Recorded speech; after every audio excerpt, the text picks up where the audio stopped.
Bonsoir, monsieur, bonsoir. Nous saluons votre fidélité à ce rendez-vous. C'est à vous la parole.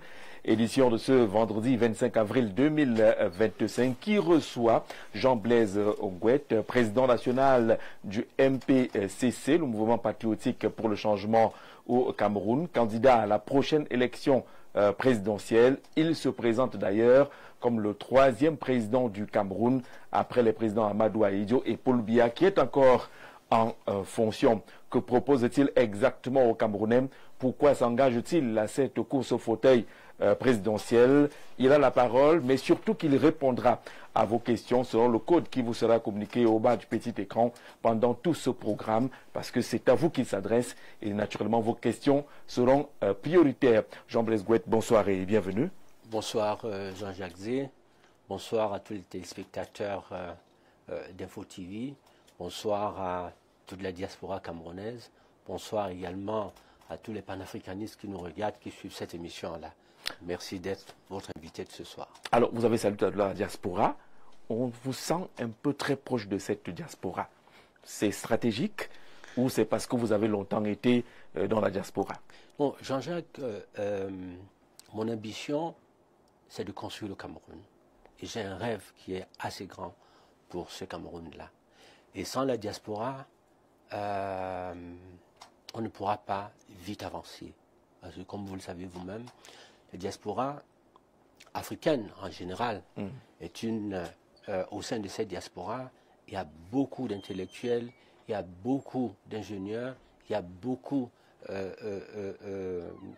au-delà même, hein, je dirais qu'il y a beaucoup de savants au niveau de la diaspora. Je voudrais m'inspirer sur le cas de la Chine. Voilà, la Chine a envoyé sa diaspora à l'extérieur, aller apprendre, aller étudier. Et cette diaspora est revenue, elle est toujours revenue. Et c'est elle qui aide à bâtir la Chine. Il doit en être de même pour le Cameroun et l'Afrique. Donc j'ai besoin de cette diaspora pour avancer demain. Et puisqu'on parle de cette diaspora, j'ai pris l'engagement de, le jour même de mon investiture, je donnerai à cette diaspora la double ou la multinationalité. Parce que j'ai besoin d'elle. J'ai besoin qu'elle vienne ici au Cameroun, qu'on remette tous ensemble les mains pour bâtir la nation camerounaise. Est-ce que vous comprenez pourquoi elle ne s'engage pas beaucoup en termes de chiffres d'inscrits sur les listes électorales? Ce n'est pas formidable. En termes d'investissement au Cameroun, ce n'est pas formidable. Est-ce que vous savez pourquoi ils ne sont pas si engagés, ne serait-ce que sur ces deux aspects? Vous savez, un médecin camerounais, par exemple, qui travaille en France, ce médecin gagne 4 000 à 5 000 euros par mois. 4 000 à 5 000 euros, c'est 3 millions et poussière. Un médecin ici gagne combien? Il gagne à peu près 250 000 francs CFA, 300 000 francs. Ça, c'est le salaire de base d'un médecin ici au Cameroun.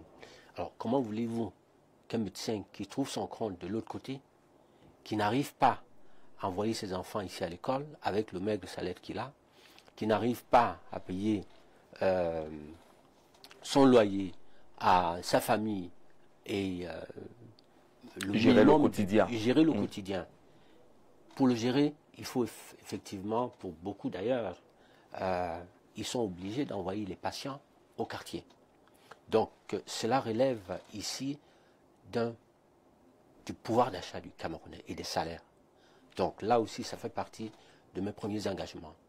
Donc dès que je reviens, le salaire minimum du Camerounais doit être minimum 125 000 francs CFA. Le médecin au Cameroun va gagner minimum entre 500 000, 800 000, 1 million de francs CFA. Quand il sort de l'école, il faudra qu'il ait minimum 500 000 francs CFA. Voilà. Donc ça, j'ai pris le cas des médecins. Mais la diaspora camerounaise a été un petit peu déçue de l'homme politique camerounais. Voilà. Africain en général. Les hommes politiques ici sont allés en politique parce qu'il fallait le pouvoir, il fallait son bien-être personnel, il fallait, quand M. Biya vous a enlevé de votre poste de ministre, il faut tout de suite rentrer dans l'opposition pour se découvrir les ambitions d'hommes politiques. Mais je pense qu'on on est homme politique, on est un président.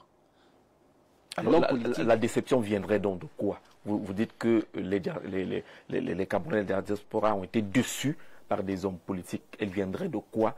Elle se manifesterait comment, cette déception? Moi, je pense que cette déception, vous savez, quelqu'un qui est bien en France, tous les Camerounais d'ailleurs, on voit qu'ils vont mourir en Méditerranée tous les jours. Pourquoi vont-ils mourir en Méditerranée? Parce qu'ils pensent que l'Eldorado, c'est de l'autre côté. Malheureusement, pour moi, je pense que c'est ici, et c'est le gouvernant qui, en principe, est la solution. Voilà, parce que ces jeunes ont besoin d'être bien aussi. Ils ont besoin de se soigner. Quand on envoie, la semaine dernière, le président des jeunes du MPCC, Elvis, un anglophone, il se réveille le matin, sa fille a des maux de tête, a un mal de tête. Il amène cette fille à l'hôpital. Il n'a aucune prise en charge. On lui a prescrit des ordonnances de plus de 100 000 francs. Il a été acheté des médicaments. Personne n'est venu s'occuper de l'enfant. Jusqu'à 16 heures, l'enfant est décédé. La petite fille de 4 ans est décédée. Et je pense que ça va très mal au Cameroun. Le président a fait ce qu'il pouvait faire. Il a travaillé, il a donné le meilleur de lui-même.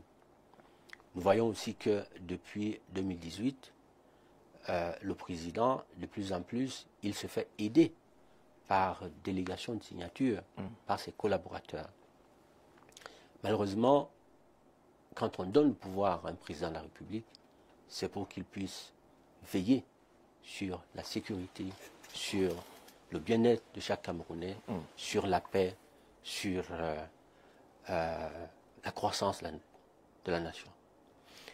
Et 65 années après nos indépendances, je pense que le président a 92 ans.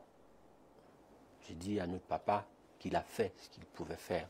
Et il est temps aussi, j'entends à droite et à gauche, des gens qui l'appellent à se représenter. Tout à fait normal pour eux. Quand on tient les leviers du pouvoir, on n'a pas envie de les lâcher. D'accord. Mais il faut penser au président aussi. D'accord, on arrivera à cet aspect-là justement, mais restons sur la description du Cameroun que vous êtes en train de faire. On a l'impression que c'est apocalyptique, rien ne marche dans ce pays. Vous avez parlé du cas du paludisme tout à l'heure, pourtant les pouvoirs publics nous disent qu'on a beaucoup évolué dans la prise en charge du paludisme pour les enfants de moins de 5 ans. Est-ce que ce n'est pas un Cameroun invivable que vous êtes en train de décrire? Invivable, une chose est certaine, les choses vont de plus en plus mal pour tous les Camerounais. Il ne se passe pas une semaine, on n'enlève pas un Camerounais sur sa moto, on tue celui-ci tous les jours. On a découvert là sur la route pas loin de Yaoundé, il y a quelques temps, quelques semaines. Pratiquement un charnier. Un charnier. Donc ça va de plus en plus mal. Et pourquoi? Parce qu'en fait, lorsque ces jeunes se lèvent le matin, ils n'ont pas de travail, ils sortent des écoles, ils se retrouvent sur les mototaxis, ils n'ont aucun espoir, tu n'as ni parents, et même certains parents ne travaillent plus, ils attendent que ces enfants-là viennent les relever et apporter du bonheur à la famille. Malheureusement, c'est assez difficile pour chaque Camerounais. Ils sont donc tentés de partir. Aujourd'hui, la réponse de l'Occident est plutôt rude. Les États-Unis sont en train de vous renvoyer chez vous. Même la Guinée équatoriale ici à côté est également en train de refouler des Camerounais. Je pense que c'est une excellente chose. Vous savez, qu'ils soient refoulés. À chaque chose un temps. À chaque chose un temps. C'est une bonne chose que les Camerounais soient renvoyés chez eux. Nous devons nous réveiller. Les Camerounais doivent se réveiller. Et c'est dire que 2025, octobre, là, c'est un carrefour qui est unique et historique. Et ce carrefour qui est unique et historique donnera la possibilité à tous ces Camerounais de revenir à la maison et que nous puissions travailler ensemble. Voilà. Parce que, vous savez, c'est bien d'être chez les autres, mais le Cameroun est un pays extrêmement riche.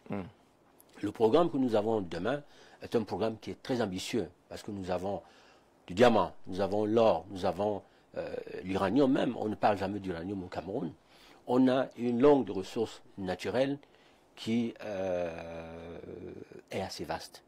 Et ce que nous voulons faire demain, c'est de venir tout de suite là, à partir de octobre 2025, démarrer les chantiers. En ce moment, je suis en train de faire le tour et j'ai dit effectivement à cette diaspora de se préparer et de revenir à la maison, qu'on puisse bâtir le Cameroun ensemble. Alors, si vous êtes élu en octobre, vous allez trouver qu'il y a toujours cette crise du côté de la Guinée équatoriale. Quelle pourrait être la solution, étant donné que ce n'est pas la première fois que les Camerounais, par vagues, sont expulsés? Déjà, il faut enlever le si. Je serai élu au mois d'octobre prochain, président de la République. Vous aurez donc à gérer ce dossier. Il faut absolument gérer le dossier de la Guinée équatoriale.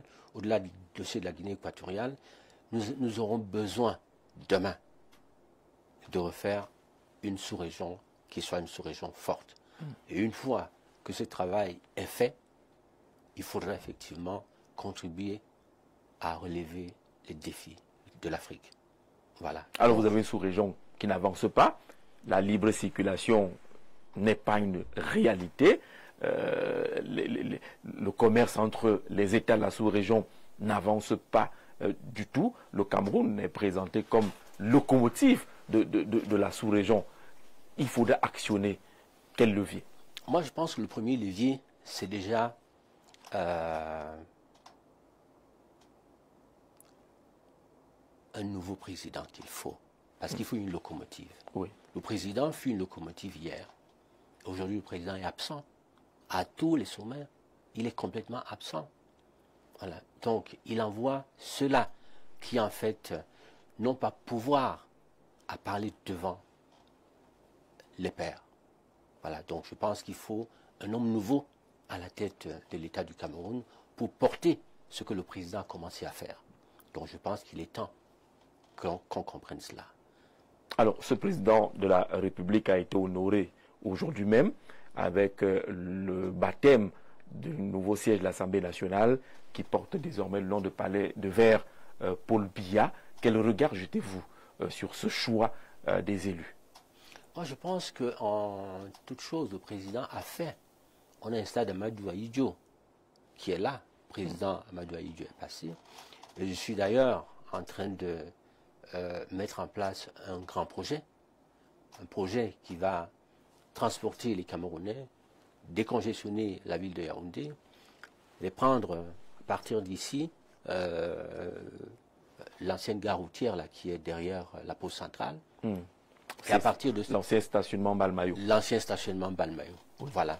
Donc, je voudrais mettre en place un métro qui partira de là, de cette ancienne gare Balmayo, qui s'appellera effectivement station Amadou Ahidjo. Voilà. Et de cette station Amadou Ahidjo jusqu'en Simalène. Donc, Simalène, ça va s'appeler station Simalène Paul Biya. Voilà. Donc, entre la station Amadou Ahidjo et la station Paul Biya, on prendra, je verrai avec mes frères et sœurs. Ce sera quoi, un train? Ça sera un train. Oui. Ça sera un métro, un train qui va s'arrêter aussi, ça va décongestionner tous ceux qui sont sur le trajet. Voilà, qui pourront le matin se réveiller, garer leur voiture, prendre le train pour aller au travail.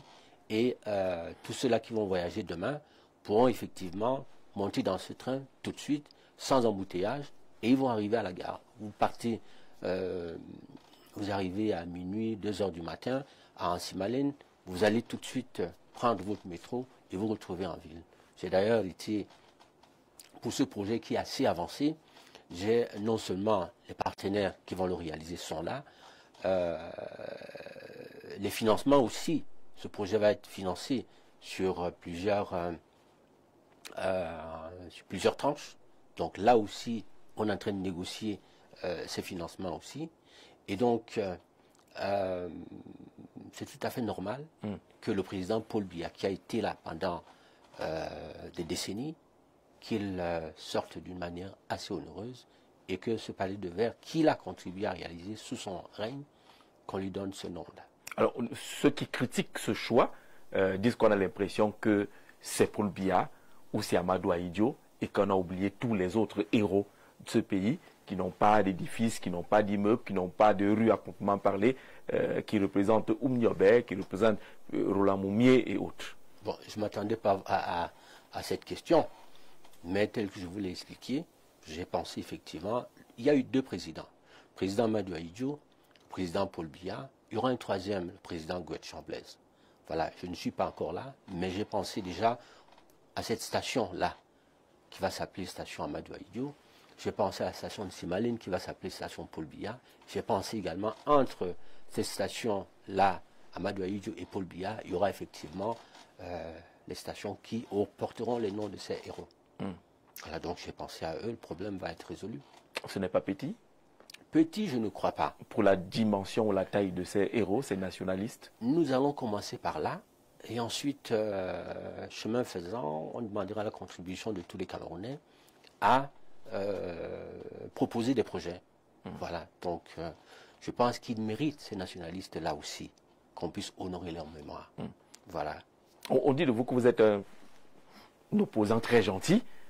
On ne vous suit jamais dire clairement que Paul Biya et son régime ont échoué. Vous êtes toujours en train de mettre le petit mot juste. On dit que vous êtes très gentil. Jean-Jacques, je suis d'abord un homme politique, contrairement à beaucoup. Je suis un diplomate parce que je suis retourné à l'école apprendre la diplomatie et les relations internationales. Voilà, donc, contrairement aux autres qui deviennent des hommes politiques sur le tas ou par occasion, je fais la différence. J'ai un Master 2 en diplomatie et relations internationales et je prépare une thèse en géopolitique et géostratégie. Donc, la politique, la diplomatie, c'est aussi ça, hein, c'est-à-dire c'est un commerçant. Voilà, vous voulez vendre une marchandise, c'est pas avec brutalité. Non, la diplomatie, c'est la tendresse, c'est la douceur, c'est savoir parler, c'est savoir également aller, savoir frayer son chemin. Est-ce que dans nos politiques africaines, vous ne sortez pas un peu des cadres connus où il faut marcher, où il faut gréver, où il faut appeler parfois à ce que les gens tiennent le langage dur? Quand vous lisez nos engagements, moi je viens faire la politique autrement. Je viens effectivement apprendre les Camerounais à faire de la politique. Voilà, la politique, vous savez, c'est ensemble qu'on bâtit. L'autre, ce n'est pas votre ennemi, c'est votre frère.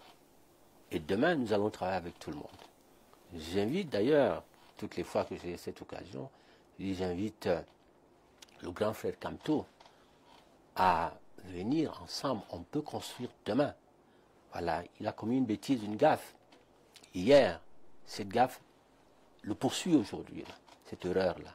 Voilà, il n'a pas de conseillers municipaux et ça va être compliqué qu'il puisse effectivement être candidat demain à cette élection-là.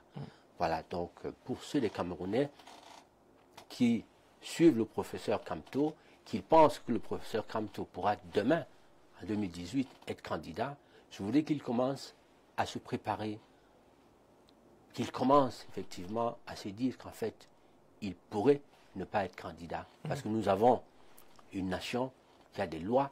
Ces lois, il a contribué à les mettre en place. Donc, on ne pourra pas forcer ce qui n'est pas on signale que possible. le MPCC a des élus et donc vous n'avez pas besoin d'un raccourci quelconque ou d'aller louer un parti politique pour être candidat à l'élection présidentielle qui est en train d'arriver. Il y a justement ces questions sur le bilan du chef d'État actuel sur lequel on a de la peine à vous entendre, à vous cerner. Si on vous dit le bilan de Paul Biya, vous le qualifiez comment? Qu'est-ce que vous répondez? Alors déjà, vous l'avez si bien dit, le MPCC a effectivement des élus. Voilà. Mais vous savez, comme je le dis encore, hein, nous venons faire la politique différemment. Et quand on constate que on a des institutions comme une société comme Cameroun Tribune, qui en fait a sorti une liste d'élus en commettant des erreurs. Je ne sais pas si c'était à dessein, mais ils ont sorti une liste de 18 partis politiques je ne sais pas si l'on fait sciemment, en omettant de mettre le nom du MPCC dans cette liste-là. Est-ce que c'est un mauvais jeu? Est-ce que ça avait été fait à dessein? Est-ce que c'est comme ça la politique des autres là? Exclure d'office un candidat qui pourtant a des élus et qui est présidentiable. Donc nous sommes bien présidentiables, chers Camerounais. Cameroun Tribune vous a présenté une liste qui était une fausse liste. Et malheureusement, la CRTV a refait la même gaffe. Alors, est-ce que, parce que la CRTV, Cameroun Tribune, c'est des médias d'État? Non. Ces gens-là, je voudrais dire, à Marie-Claire Nana, je voudrais dire à M. Charles Ndongo, qu'il y a le Cameroun d'aujourd'hui, il y aura le Cameroun de demain. Donc, on ne mettra personne dehors. Une chose est certaine, le président a fait ce qu'il avait à faire. Il est temps aujourd'hui que nous puissions passer à autre chose. Et 2025, on passera forcément à autre chose. Voilà. Donc, alors, vous attendez quoi exactement que le président Biya, parce qu'il a beaucoup travaillé ou parce qu'il a un certain âge, il vous fasse la passe? On a l'impression que vous attendez quelque chose de lui. Bon, attendre quelque chose du président, oui et non. Oui et non. Je dis tout simplement au président qu'il faut regarder ce qui se passe. Ce qui s'est passé au Gabon. Le président Bongo a voulu forcer. Où est-ce qu'il est aujourd'hui, le président Bongo? Où est sa femme aujourd'hui? Où sont ses enfants aujourd'hui? Il n'y a pas que le président Bongo. On a vu le président Blaise Compaoré qui est presque sorti par la fenêtre pour fuir. Donc, nous avons dans les autres pays, on a au Mali, on a eu au Burkina Faso, on a au Niger. C'est pour dire quoi? C'est le président, tout simplement, il faut partir pour ne pas être comme cela. C'est pour dire tout simplement que le président, aujourd'hui, nous savons tous que le président n'est plus à 100% actif. On ne le voit pas. On sait aussi que tous les jours, il y a des signatures, par délégation de signatures. On a vu, j'ai le grand frère, le directeur du cabinet, qui a presque tenu un conseil de cabinet, que moi, c'est ce que moi je dirais, hein, parce que tous les ministres ont été convoqués, tous les directeurs des sociétés ont été convoqués à cette réunion-là au palais. Voilà. Nous sommes d'abord un État et un gouvernement. Voilà. Donc, c'est le président qui présidait les conseils de ministres. Bon, il était peut-être question d'un motif autre.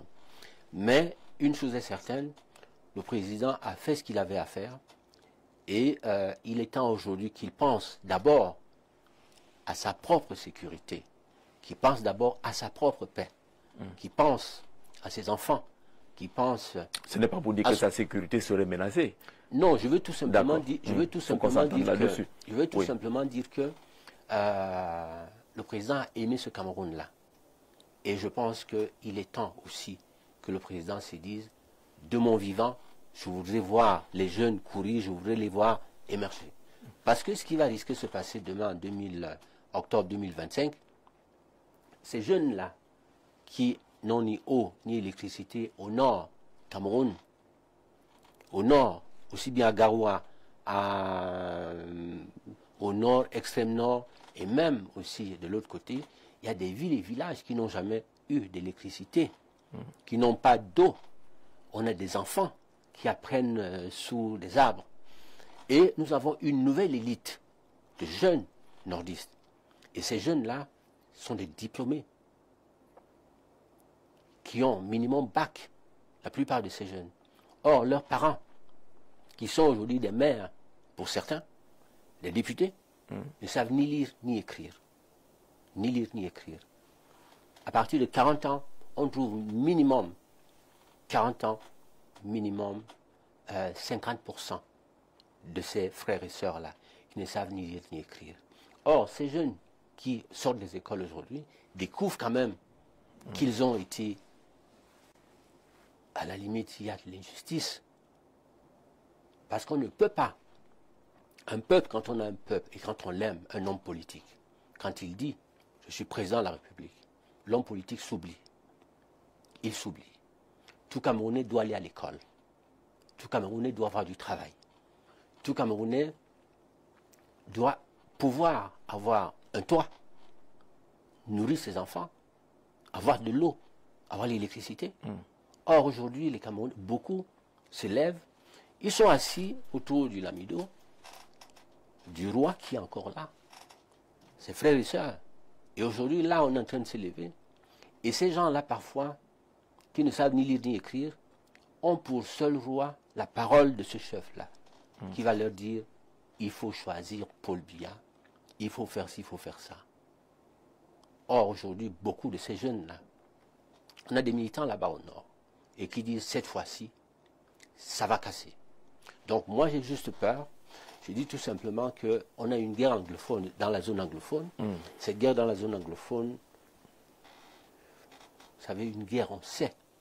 Un conflit, on sait quand il commence, on ne sait pas quand il se termine. Donc, il y a plus de 8 ans.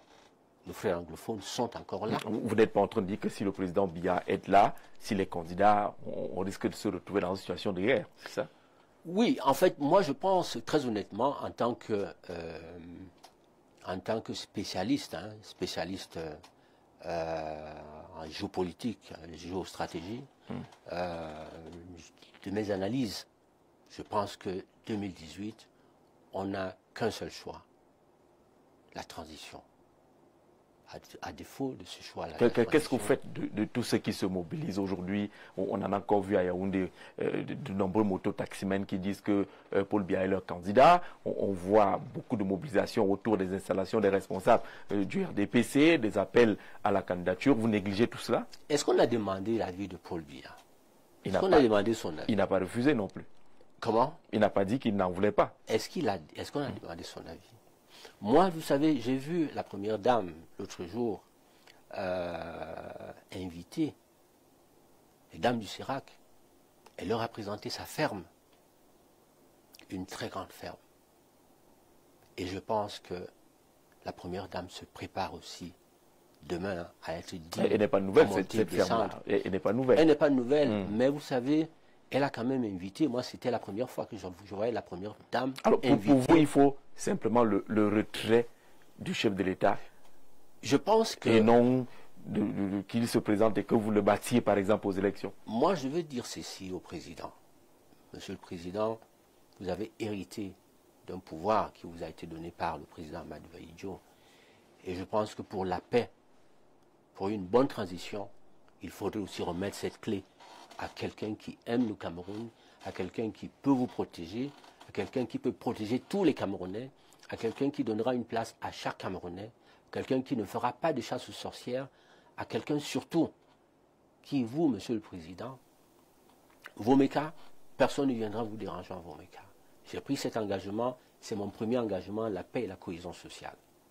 Et je tiendrai à cet engagement. Vous êtes pour son retrait et non pour sa candidature. Je suis également...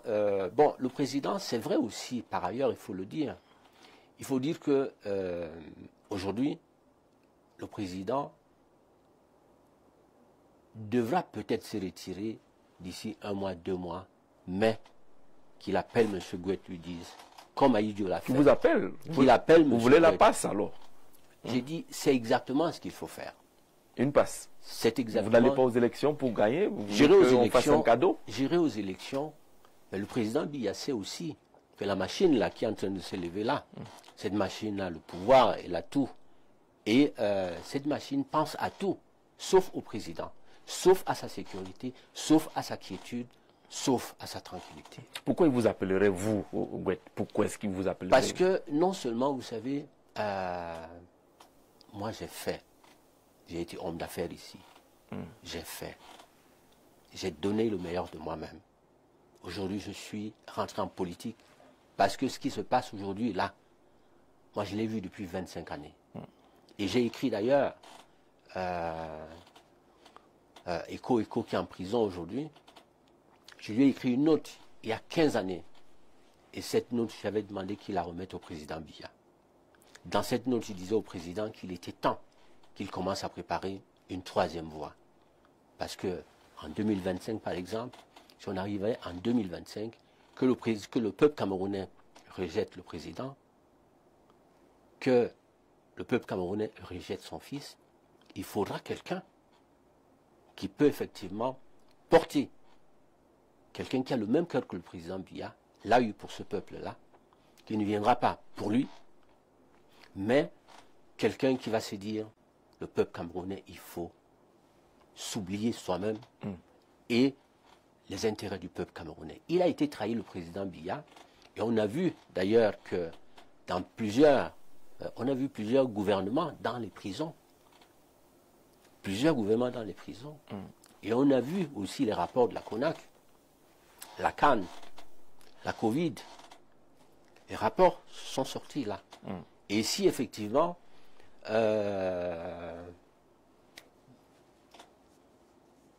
beaucoup de personnes se retrouveraient aussi là-bas aujourd'hui. Donc il est important de donner la chance à tous les Camerounais, demain, après 2025, de vaquer dans la paix. Parce que si jamais un diable venait même à prendre ce pouvoir-là, si jamais un diable, parce qu'en fait, on n'est pas qu'entouré d'amis, on est entouré aussi d'ennemis qui souhaiteraient effectivement que la situation actuelle continue à perdurer. Je vais vous donner un exemple. La SOSUCAM, le sucre là, que tous les Camerounais mettent tous les jours dans du lait, dans la bouillie, dans le café, les enfants, ainsi de suite. Ce sucre-là, qui est fabriqué par SOSUCAM, est-ce que les Camerounais savent que SOSUCAM est détenu à 74% par un groupe français? Depuis 64. Et depuis 64, il y avait plus de 6700 employés là-bas. Le sucre coûtait peut-être 350 francs CFA. 64. Aujourd'hui, l'investissement est totalement amorti. Ça veut dire que ce ne sont que les bénéfices qu'on puisse. Mais à la date d'aujourd'hui, le sucre coûte à peu près 1000 francs aujourd'hui. Alors que là-bas, il y a 1700 employés seulement. Et ce sucre-là qui coûte ici 1000 francs, il ne coûte même pas en France 1 euro. Il ne coûte pas en France 1 euro. Notre sucre, là, c'est ce qu'on continue d'envoyer là-bas. Est-ce que vous trouvez que c'est normal? D'accord. Alors, j'aimerais insister sur la question. Pourquoi vous, alors qu'on a vu certains candidats aux dernières élections achever la course avec des prestations honorables, vous n'étiez pas là et vous pensez être celui qui peut venir prendre le pouvoir? Moi, je vais vous dire. Et vous présentez comme le 3e président, en tout cas. Vous savez, beaucoup de Camerounais ont vu le président aujourd'hui autour de lui, des ministres, et tout ça qui descend dans la rue, là, qui chante, Monsieur le Président, venez, venez, venez. Ils sont ministres parce que le président les a nommés par décret. Moi, j'ai donné, j'ai fait les activités sportives du CEPAS au boulevard Amadou Ahidjo. Pendant des années, j'ai sponsorisé ces activités-là. J'ai sponsorisé les activités sportives d'anniversaire du président pendant plusieurs années. Donc j'ai donné au président. Et ça fait de vous un bon candidat? Laissez-moi finir. Vous êtes l'héritier finalement? Laissez-moi finir. J'ai créé mon parti politique moi-même. J'ai créé mon parti politique. Je suis fondateur du MPCC. Il a 15 années. J'ai été candidat à la première élection présidentielle en 2011. Je suis allé à cette élection présidentielle de 2011. À chaque chose un temps, je me suis dit, je ne suis pas prêt. Voilà. Je me suis retiré. J'ai appelé à voter pour le président Biya. Voilà. De même, 2018, j'étais candidat à cette élection-là. En 2018 aussi. Vous êtes retiré?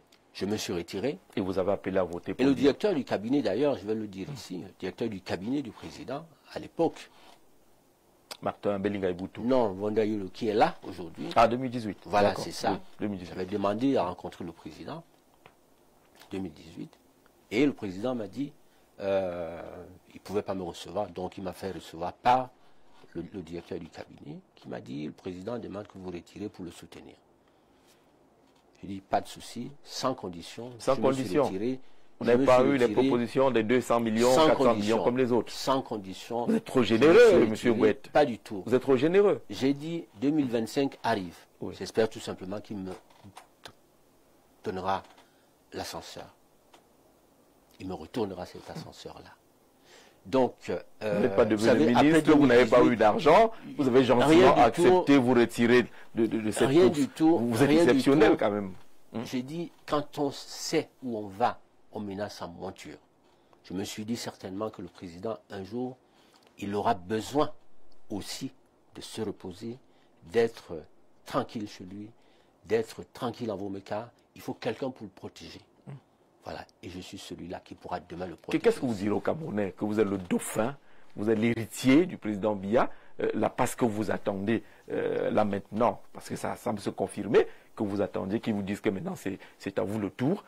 Lui-même n'est pas pour le dauphinat. Vous voulez être le dauphin comment? Oumyobé a dit qu'un troisième président viendra. Il y aura forcément un troisième. Oui. Voilà. Et ce troisième président-là, que le président me soutienne, ça va faciliter les choses. Voilà. Et ça va faciliter également la paix, ça va faciliter la transition.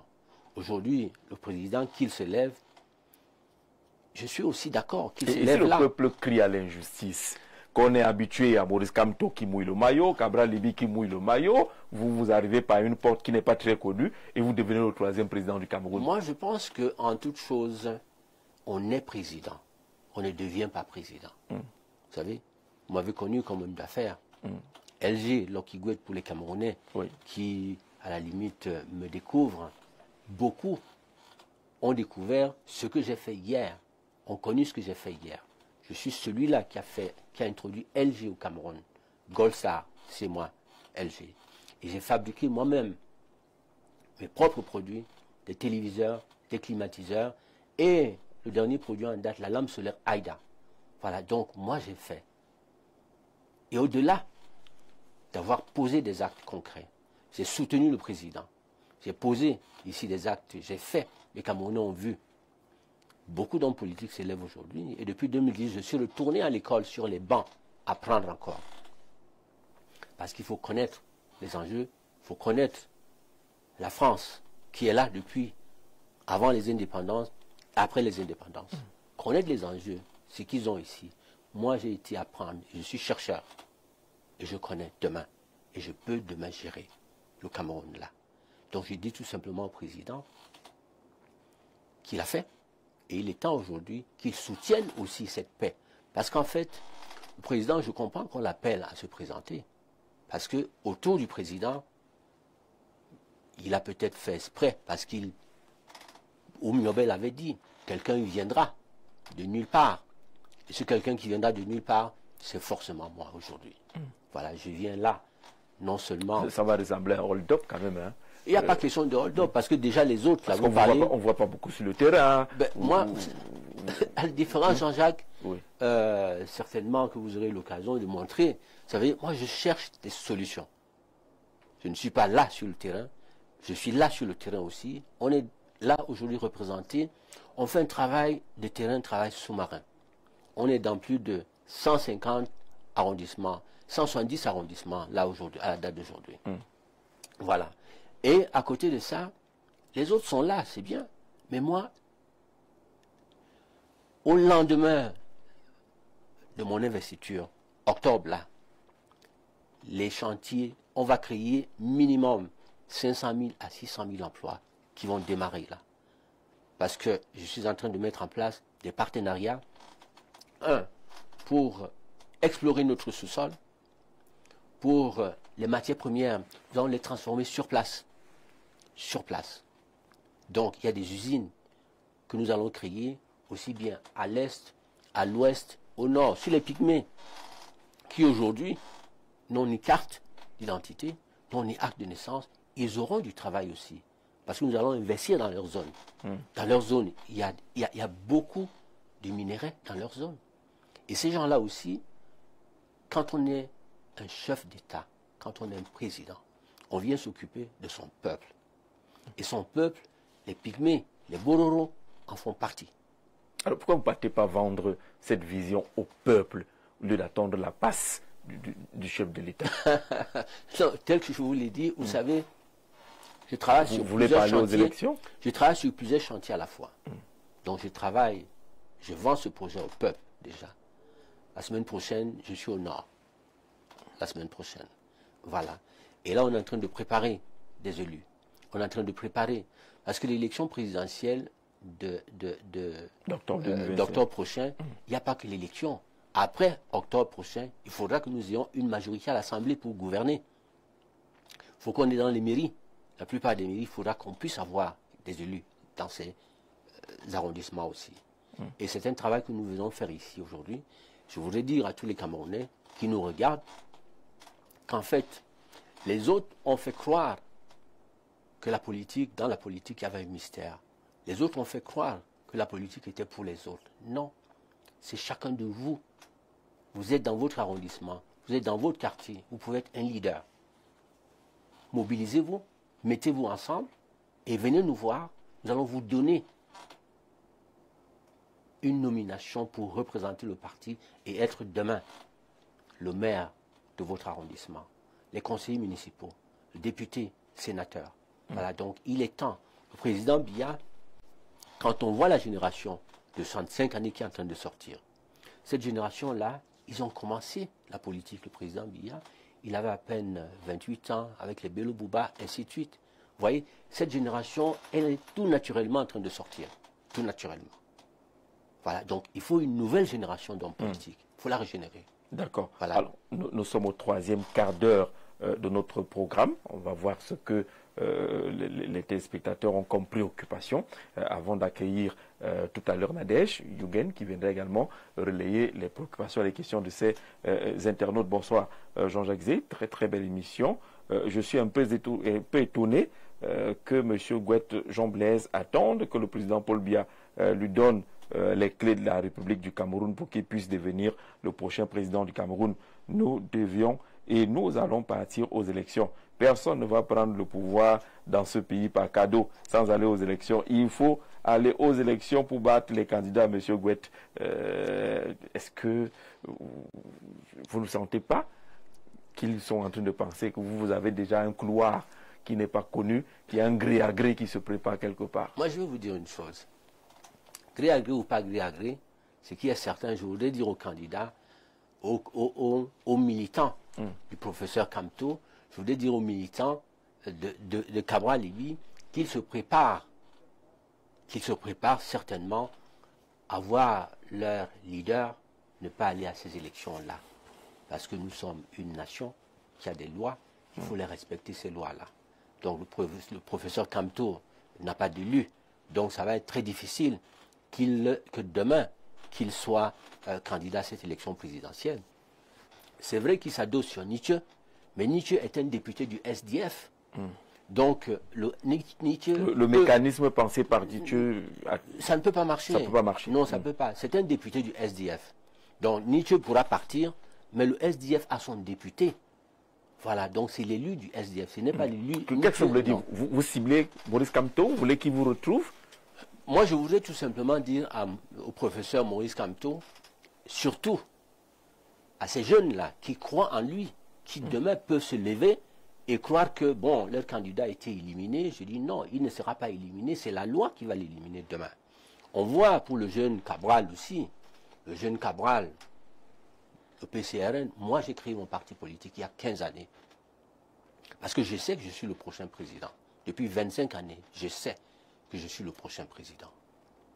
Donc, quand vous allez louer un parti, vous savez, quand on crée un parti politique, c'est la conquête du pouvoir. Mais on ne crée pas le parti politique pour en demeurer le président. Tout simplement, j'ai dit ceci, on crée un parti politique, on a une vision. Moi, la vision de paix. La vision, dès que j'arrive là, demain, président, Ayoub Tabé, je vais le mettre dehors. Je vais sortir Ayoub Tabé. Les Camerounais doivent se réconcilier. Tous ceux-là qui sont victimes de l'opération Épervier, d'accord, moi, il n'y aura pas de chasse aux sorcières. Ces gens-là, La justice doit être pour tous. Alors, soit on met tout le monde dedans, soit on sort tout le monde. Mais je pense que l'opération Épervier, ils ont été aussi victimes d'un système qui a été ouvert. Et chacun a profité de ce système. Ça vaut une excuse, c'est ça? Excuse, non. Je dis tout simplement que moi, j'ai besoin d'argent demain.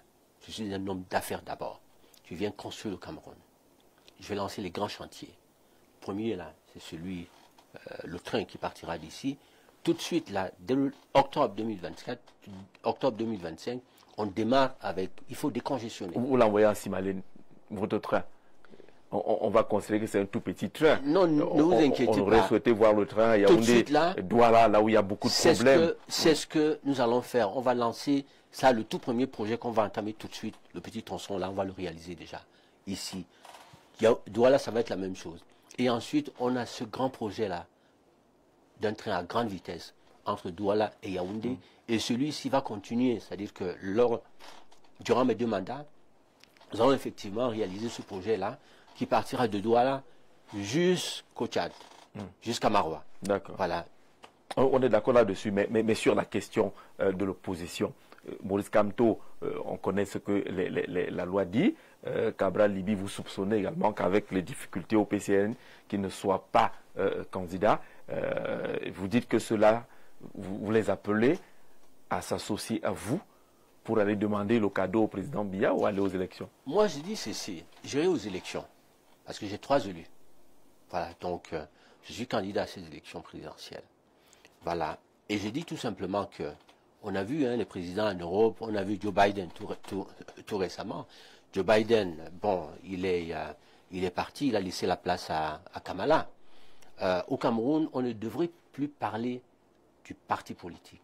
Il ne s'agit pas du RDPC, il ne s'agit pas du MPCC, il ne s'agit pas du MRC, il ne s'agit pas de monsieur, mon jeune petit frère là, mais il est question d'un peuple et des intérêts d'un peuple. Donc, je suis d'abord un homme d'affaires. Un État, c'est comme à la tête, le président de la République est comme un président d'un groupe, d'une entreprise. Voilà, d'une entreprise. Les ministres sont considérés pour moi comme des directeurs dans cette entreprise-là. On rend compte au président. Et le président descend parfois sur le terrain pour contrôler l'effectivité et l'avancement des travaux. Alors que pensez-vous d'une éventuelle coalition de l'opposition? Quelle opposition? Est-ce qu'il y a une opposition au Cameroun? Il n'y en a pas? Quelle opposition? Quand vous parlez de Maurice Kamto, Cabral Libi, vous les présentez comment? Bon, déjà, vous savez, quand on se projette en arrière, depuis l'époque du président John Fundi, paix à son âme, vous savez, il y a toujours eu des tentatives de coalition. Mais à la dernière seconde, il y a toujours un larron qui est sorti de là pour dire non. Ils veulent tous. Ils se lèvent tous parce que chacun veut un poste, parce que chacun veut manger. Mais les hommes politiques qui se soucient vraiment d'intérêt du peuple, combien y a-t-il là-dedans? Vous ne les voyez pas? Vous n'en voyez pas? Je ne vois pas. On veut le pouvoir. Et ils sont là pourquoi? Qui c'est? Ces hommes politiques qui sont lesquels? Là. On a cité quelques-uns. Il y a peut-être d'autres qui sont fabriqués par le système. On sait, le système a fabriqué beaucoup d'hommes politiques qui hier étaient comme tout le monde là. Et aujourd'hui, donc le système, on connaît les mécanismes du système. Alors si on prend les plus visibles, entre guillemets, Cabral Libi, fabrication du système ou pas? Je ne sais pas, mais je sais tout simplement que c'est un jeune petit frère qui était comme les autres, la Lendiamen, et puis tout le monde, tous les dimanches sur les plateaux de télé. Bon, du jour à l'autre. Bon, pour vous, ce n'est pas une construction politique suffisante? Je ne sais pas. Mais bon, tout simplement, je sais que c'est un garçon talentueux, qui a de l'avenir. Et moi, sa place, telle que je l'ai fait, depuis 2000, mon parti politique existe depuis 2009. Il aurait dû créer son parti. Moi, ce que j'ai fait, je n'étais pas prêt en 2009, en 2011. Je me suis retiré tranquillement. J'attendais ce temps-là. J'ai appelé à voter pour le président. Vous demandez à Cabral Libi d'attendre encore? Cabral Libi est jeune. Il attend. Il ne sera jamais président là demain. Ce n'est pas possible. Je suis le seul président, un seul siège. Voilà. Maurice Kamto? Maurice Kamto, lui, c'est un grand frère qui a apprécié, qui est aimé par moi-même aussi d'ailleurs. Mais j'ai dit tout simplement au grand frère qu'il a commis une bêtise. Et c'est sûr que cette erreur... Ce n'est pas rattrapable? Pas du tout. C'est pas possible. Voilà, donc, monsieur le président, monsieur le grand frère Kamto, venez, on peut construire ensemble. Il a été ministre délégué. Il peut être garde des Sceaux, il peut être Premier ministre, il peut être... voilà. Donc, il y a un poste de président de la République. Il est pour moi. Oui. Les autres, là, Joshua aussi avoir... et les autres... Joshua, c'est un jeune frère également. Bon, on s'entend très bien. Hein. C'est quelqu'un avec qui, de temps en temps, bon, chacun aura une place. On ne peut pas construire seul. Voilà. Et je les invite tous à nous rejoindre pour qu'on puisse tous, ensemble, voir comment chacun peut apporter sa pierre afin qu'on puisse bâtir le Cameroun de demain. Alors, bonsoir Jean-Jacques, belle émission. Votre hôte doit savoir que nous voulons un schisme total avec le régime actuel sur le plan du mode de gestion de notre pays. Il se déclare avoir été un soutien inconditionnel à M. Biya. On a du mal à croire qu'il pourrait innover. C'est Sylvain Ongba, depuis SAM, qui envoie cette préoccupation. Alors, son Excellence Jean-Blaise Gouette, c'est l'homme de la situation. Il est notre futur président. Toute la jeunesse de Botmakak est avec vous, président. C'est Rodrigue Diani de Botmakak. Il est temps que nous, pour nous de saisir cette opportunité, le président Jean-Blaise Gouette a été choisi pour donner la vraie indépendance au Cameroun. Il a toujours apporté des solutions aux problèmes de notre société.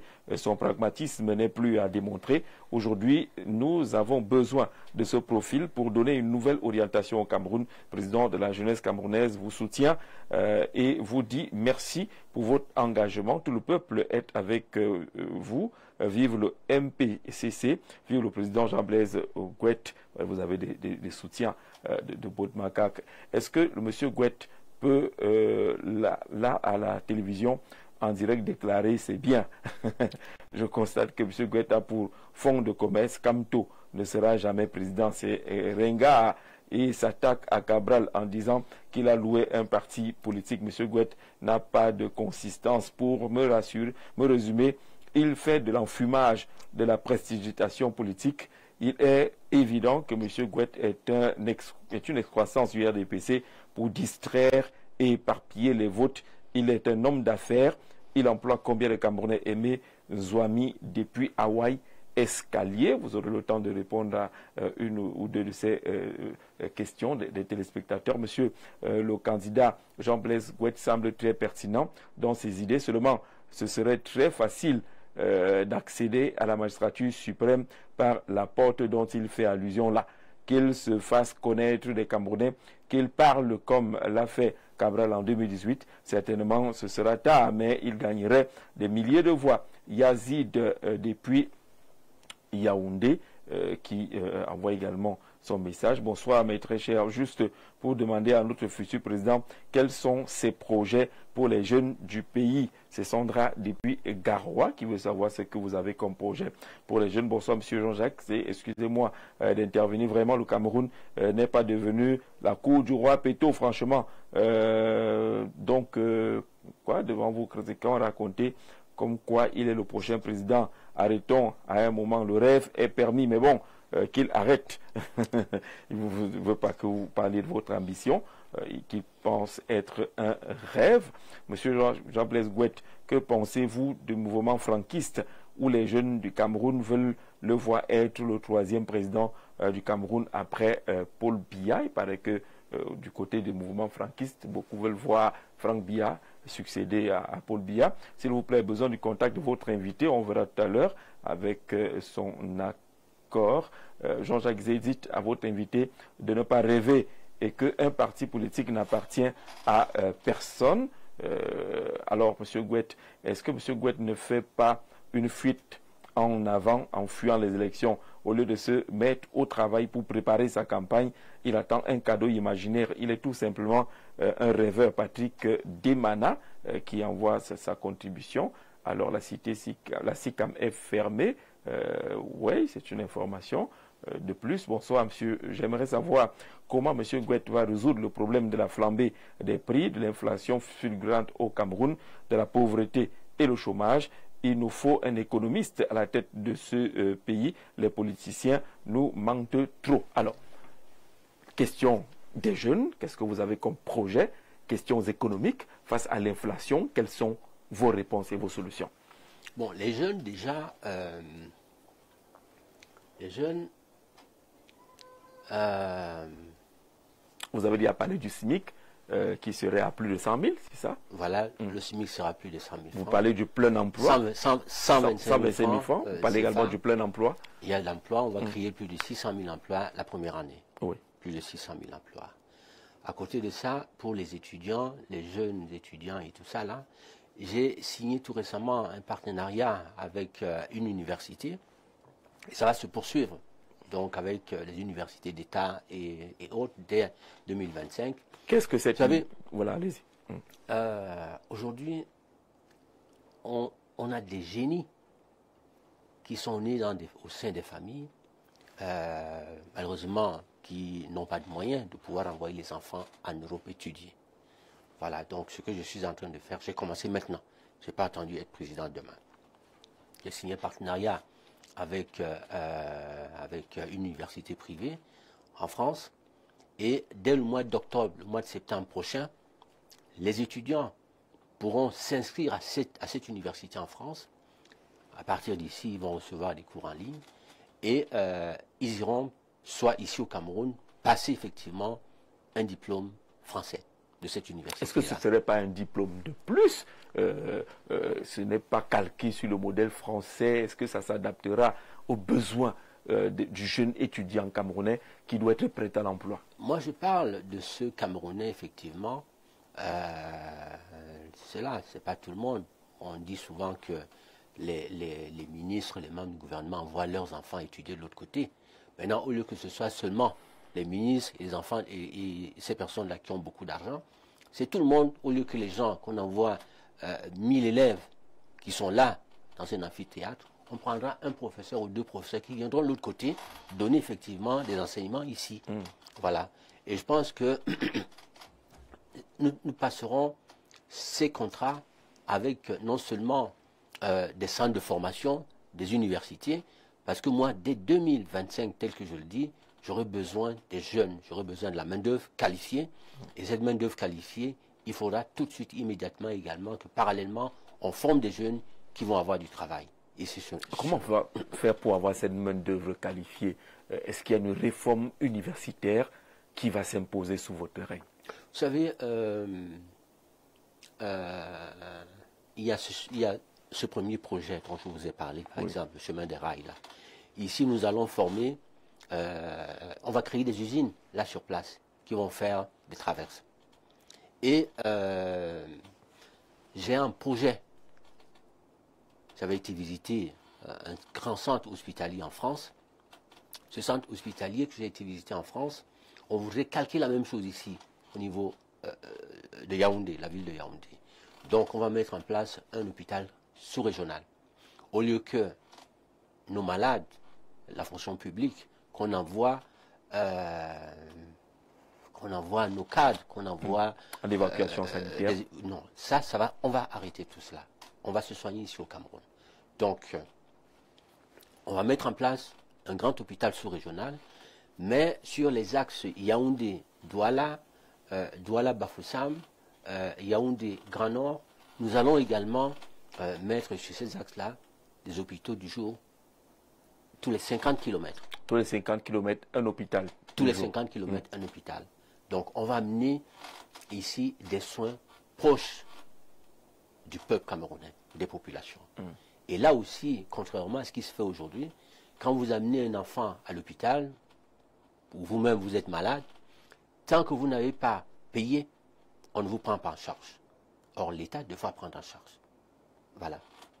Nous avons aussi un très grand projet, d'ailleurs, là également, on a des partenaires qui vont nous accompagner à développer ce projet-là ici. Vous êtes en train de dire que les soins seront totalement gratuits. Totalement gratuit, non. Il y aura une prise en charge. Il y aura une prise en charge, une assurance pour tout le monde. Le Cameroun a beaucoup d'argent. Donc, on vient là, dès qu'on est là, au mois d'octobre 2025, il nous faut une raffinerie. Je suis en train de négocier déjà avec des partenaires pour cette raffinerie-là aussi. Donc, il faudra qu'on puisse s'approprier de nos matières premières. Qu'on raffine notre pétrole ici. Parce qu'aujourd'hui, le pétrole, on va raffiner le brut à l'extérieur et le Cameroun va racheter son propre pétrole. Je dis non, il y a quand même quelque chose qui ne va pas. Voilà, donc... On ira donc au-delà de la Sonara pour avoir une autre raffinerie. On verra. La Sonara est là. Cette Sonara qui est là, est-ce qu'elle raffine notre pétrole? Je ne sais pas. Mais ce qui est certain, je sais aussi qu'elle a été... elle a pris feu, hein, elle a été... Oui. Voilà, donc je pense que il faudra investir. Voilà, dans la raffinerie d'abord. Ça fait partie de mes priorités. Et les recettes que j'attends aujourd'hui, ça ne va pas seulement être des recettes douanières ni fiscales, mais il faudra que nos ressources naturelles puissent nous ramener de l'argent dans les caisses du Trésor. D'accord. Voilà. Il y a une question sur l'inflation dans les marchés. Quelle est votre solution? Quelle est votre approche? L'approche aussi, beaucoup parlent aujourd'hui... la vie est chère. Au-delà de la vie est chère, beaucoup de Camerounais et Africains parlent de notre monnaie, de notre souveraineté monétaire. Voilà, je voudrais dire à ceux-là, effectivement, que, vous savez, j'ai pris le cas du sucre tout à l'heure. Ce sucre-là qui coûtait 350 francs CFA, là, il coûte combien? Il coûte plus de... on est à autour de 1000 francs. Voilà, autour de 1000 francs, ce sucre-là. Pourquoi il coûte 1000 francs? Parce qu'on a quelqu'un qui a le monopole. Et ce quelqu'un-là qui a le monopole, c'est un groupe français. Vous allez nationaliser les grandes entreprises, c'est ça? Même si on ne nationalise pas ces grandes entreprises, on ne peut même pas dire que c'est une grande entreprise nationale, non.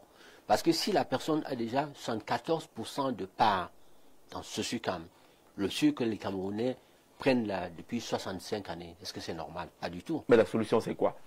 Vous créez une autre SOSUCAM, une autre structure, ou alors vous la nationalisez celle qui est là? La solution, le Cameroun a des moyens. Je vais d'abord privilégier l'agriculture. Ça va être un domaine tout de suite là. On parlait tout à l'heure de la première dame qui a une ferme chez elle. Le président est dans l'agriculture depuis. Alors, ils ont des moyens. Donc, nous avons des projets sur les 10 régions du Cameroun. Ils peuvent transformer leur agriculture en société. Et nous allons effectivement les accompagner à pouvoir faire ces modèles-là dans les 10 régions du Cameroun.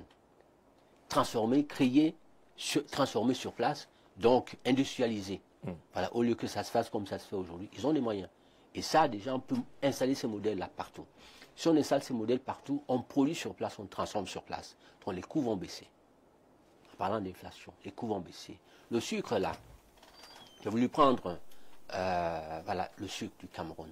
Ce sucre du Cameroun, là, que une personne, qu'un groupe français gère. Non. Et ce groupe français, derrière, c'est qui? C'est Castel qui est derrière. Castel, c'est les brasseries du Cameroun et tout ça, là. Donc, en fait, c'est un engrenage. Les Camerounais sont là-dedans. Et je pense que nous avons des moyens. On a des jeunes. Ces jeunes-là qui travaillent dans les champs de canne à sucre là-bas. C'est les Camerounais. Pourquoi l'État ne pourrait pas lui-même créer ces champs de... Vous êtes quoi? Un souverainiste, un nationaliste absolu ou un protectionniste? Non, je ne sais pas dans quel cadre vous me mettrez, mais moi je veux produire chez moi. Je veux effectivement, je viens, et ça aussi Oumiobe l'avait dit, la Troisième République, le bonheur viendra. Et je pense qu'en fait, ces enfants-là qui vont mourir en Méditerranée, pourquoi les laisser aller mourir en Méditerranée? Non, on doit créer des emplois ici chez nous. On doit transformer nos matières premières là. Les gens, la Chine a quoi? La Chine importe presque toutes les matières premières que nous avons ici. Alors pourquoi à cette diaspora, je dis, rentrer au Cameroun, dès le mois d'octobre 2025, je vais vous donner la double multinationalité. J'ai besoin de vous. Vous devez rentrer, vous avez des projets, vous faites des choses là-bas de l'autre côté, venez, on va industrialiser le Cameroun et j'ai besoin que vous puissiez nous accompagner. Alors voici cette diaspora a réagi à travers les questions que Nadège va venir relayer tout à l'heure. Le temps de prendre rapidement une respiration pour qu'elle s'installe.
Retour donc sur le plateau avec notre invité Jean-Blaise Gouette, candidat à la prochaine élection présidentielle. Nadège est déjà installée.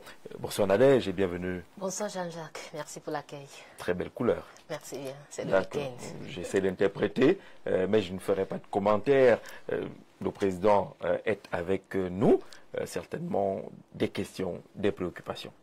Bonsoir Jean-Blaise Gouette. Bonsoir Nadège. Bienvenue une fois de plus chez vous. Merci beaucoup. Comment vous allez? Très bien, merci. Prêt à apprécier les questions envoyées par les internautes? Absolument. Alors, quel rapport entretenez-vous avec les populations du Sud? Population du Sud, de très bons rapports. Voilà, au-delà du Sud, du Cameroun, quand on est un homme d'État, quand on est un futur président, on ne choisit pas une région, on est un homme du peuple et on est l'esclave du peuple. Donc autant qu'avec les populations du Sud, autant avec les populations du Nord, de l'Ouest, du littoral, de l'Est, la Damawa, extrême Nord, je crois que je suis l'enfant de tous. Mais ces populations vous verront quand? Vous verront quand? À Sambilima, Djoum, vous verront quand ces populations? Sambilima, nous avons un représentant à Sambilima, on a un représentant à Ebolova, on a un représentant à Djoum. Et vous-même, vous n'y allez pas? Vous comptez pas? Bientôt, non, bientôt là, je descends sur le terrain. On est déjà, vous savez, on a commencé à installer nos agents. Et tel que j'ai dit, vous savez, la politique, c'est de la stratégie. C'est pas moi qui serai maire à Djoum. C'est pas moi qui serai maire de Sambilima. Ce sont ces jeunes-là que j'invite à se lever et qui travaillent d'ailleurs là-bas déjà pour la plupart, qui rêvent aussi demain d'être maire. Il faut en fait, il faut bâtir une nouvelle génération d'hommes politiques.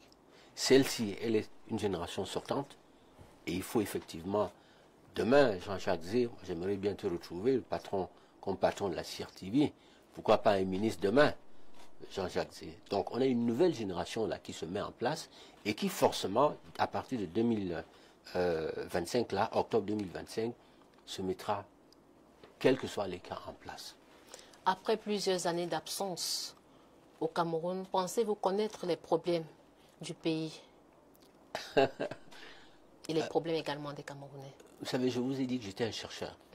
Voilà, je suis d'abord un chercheur.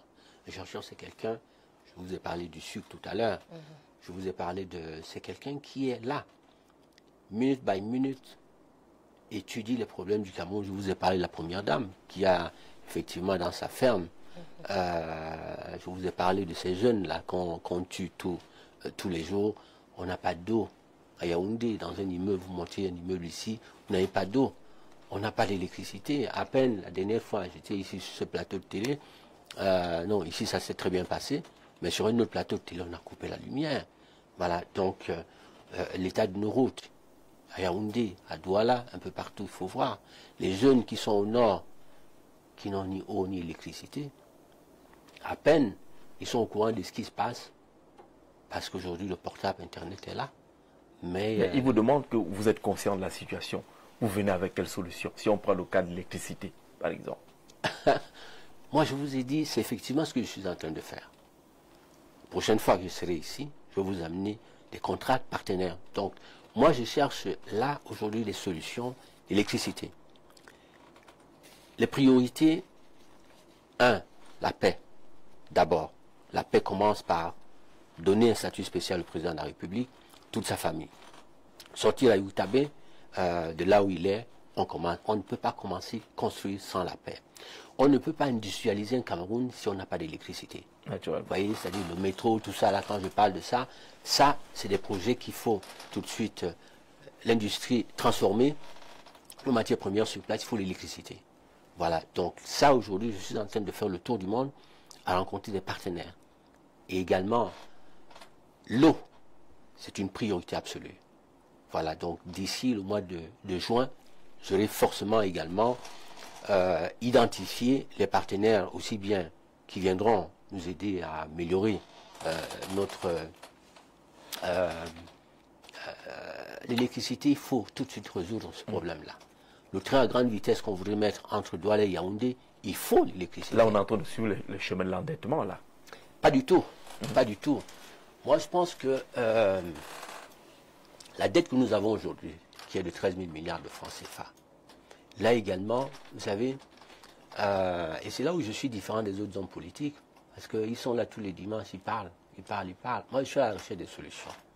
Et les solutions, je vais les apporter là. Cette dette-là, je vais la faire racheter, cette dette, afin que je puisse commencer à gérer le Cameroun sans aucun problème. Voilà. Et l'électricité, l'eau, font partie des priorités, tout de suite, immédiates. Donc, d'ici, effectivement, le mois de juillet, les partenariats seront déjà... on aura quelques partenariats qui seront signés avec certains acteurs. Là, ils vont signer avec qui? Vous n'êtes pas encore président? Non, de toute façon, j'identifie les partenaires. C'est votre business, là. J'identifie les partenaires. Ces partenaires que j'identifie, déjà, j'ai été apporteur d'affaires. Donc, apporteur d'affaires. Déjà, je l'ai été. Et ce gouvernement-là, s'il était aussi... vous savez, si on donnait la place à tous les Camerounais, ils viendraient me dire, Monsieur le Président, venez nous aider. Je viendrai effectivement, parce que des projets comme ceux-là, ce ne sont pas les miens. Ce système est là aujourd'hui, demain il partira. Donc tous ces projets, effectivement, je suis là, un fils du Cameroun, pour apporter le bonheur à notre peuple.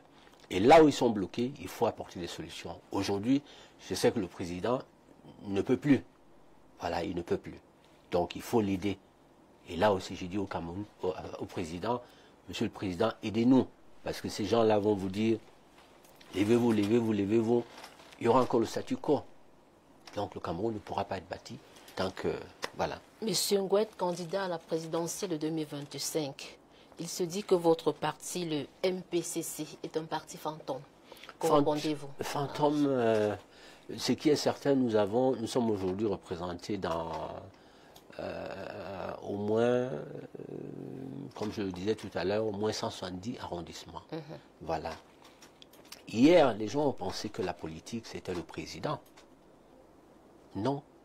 Contrairement à ce qui se passe aujourd'hui, quand ils vont en campagne municipale, législative et tout ça là, bon, les gars, c'est le président, c'est le président, c'est le président. Non. Moi, je ne vends pas M. Gouet à Bout-de-Macaque. Vous avez un jeune là tout à l'heure qui s'est levé. Nous avons 3 élus à Bout-de-Macaque. Il y a tous ces partis-là qui font du bruit. Beaucoup font du bruit, mais ils n'ont pas un seul élu. Nous, on en a quand même. Vous voyez? Et là, aux prochaines élections municipales et législatives, non. On aura effectivement, nous serons le deuxième parti politique après le RDPC. Connaissez-vous Adrien Nakamba? Oui. Quels sont vos rapports? Adrien Nakamba fut une personne qui a été la présidente MPCC France. Voilà, elle a été présidente MPCC France. Elle est venue pour, comme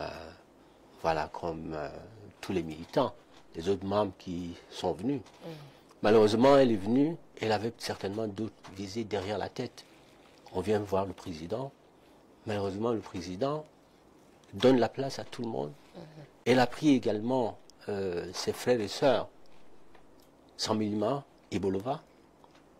Je veux parler de James Thierry, qui a été encouragé, accompagné par elle. Bon, malheureusement, James a pensé que c'était effectivement une grande sœur qui venait encourager les frères et sœurs à faire de la politique. Malheureusement, elle a dit à James de sortir de là.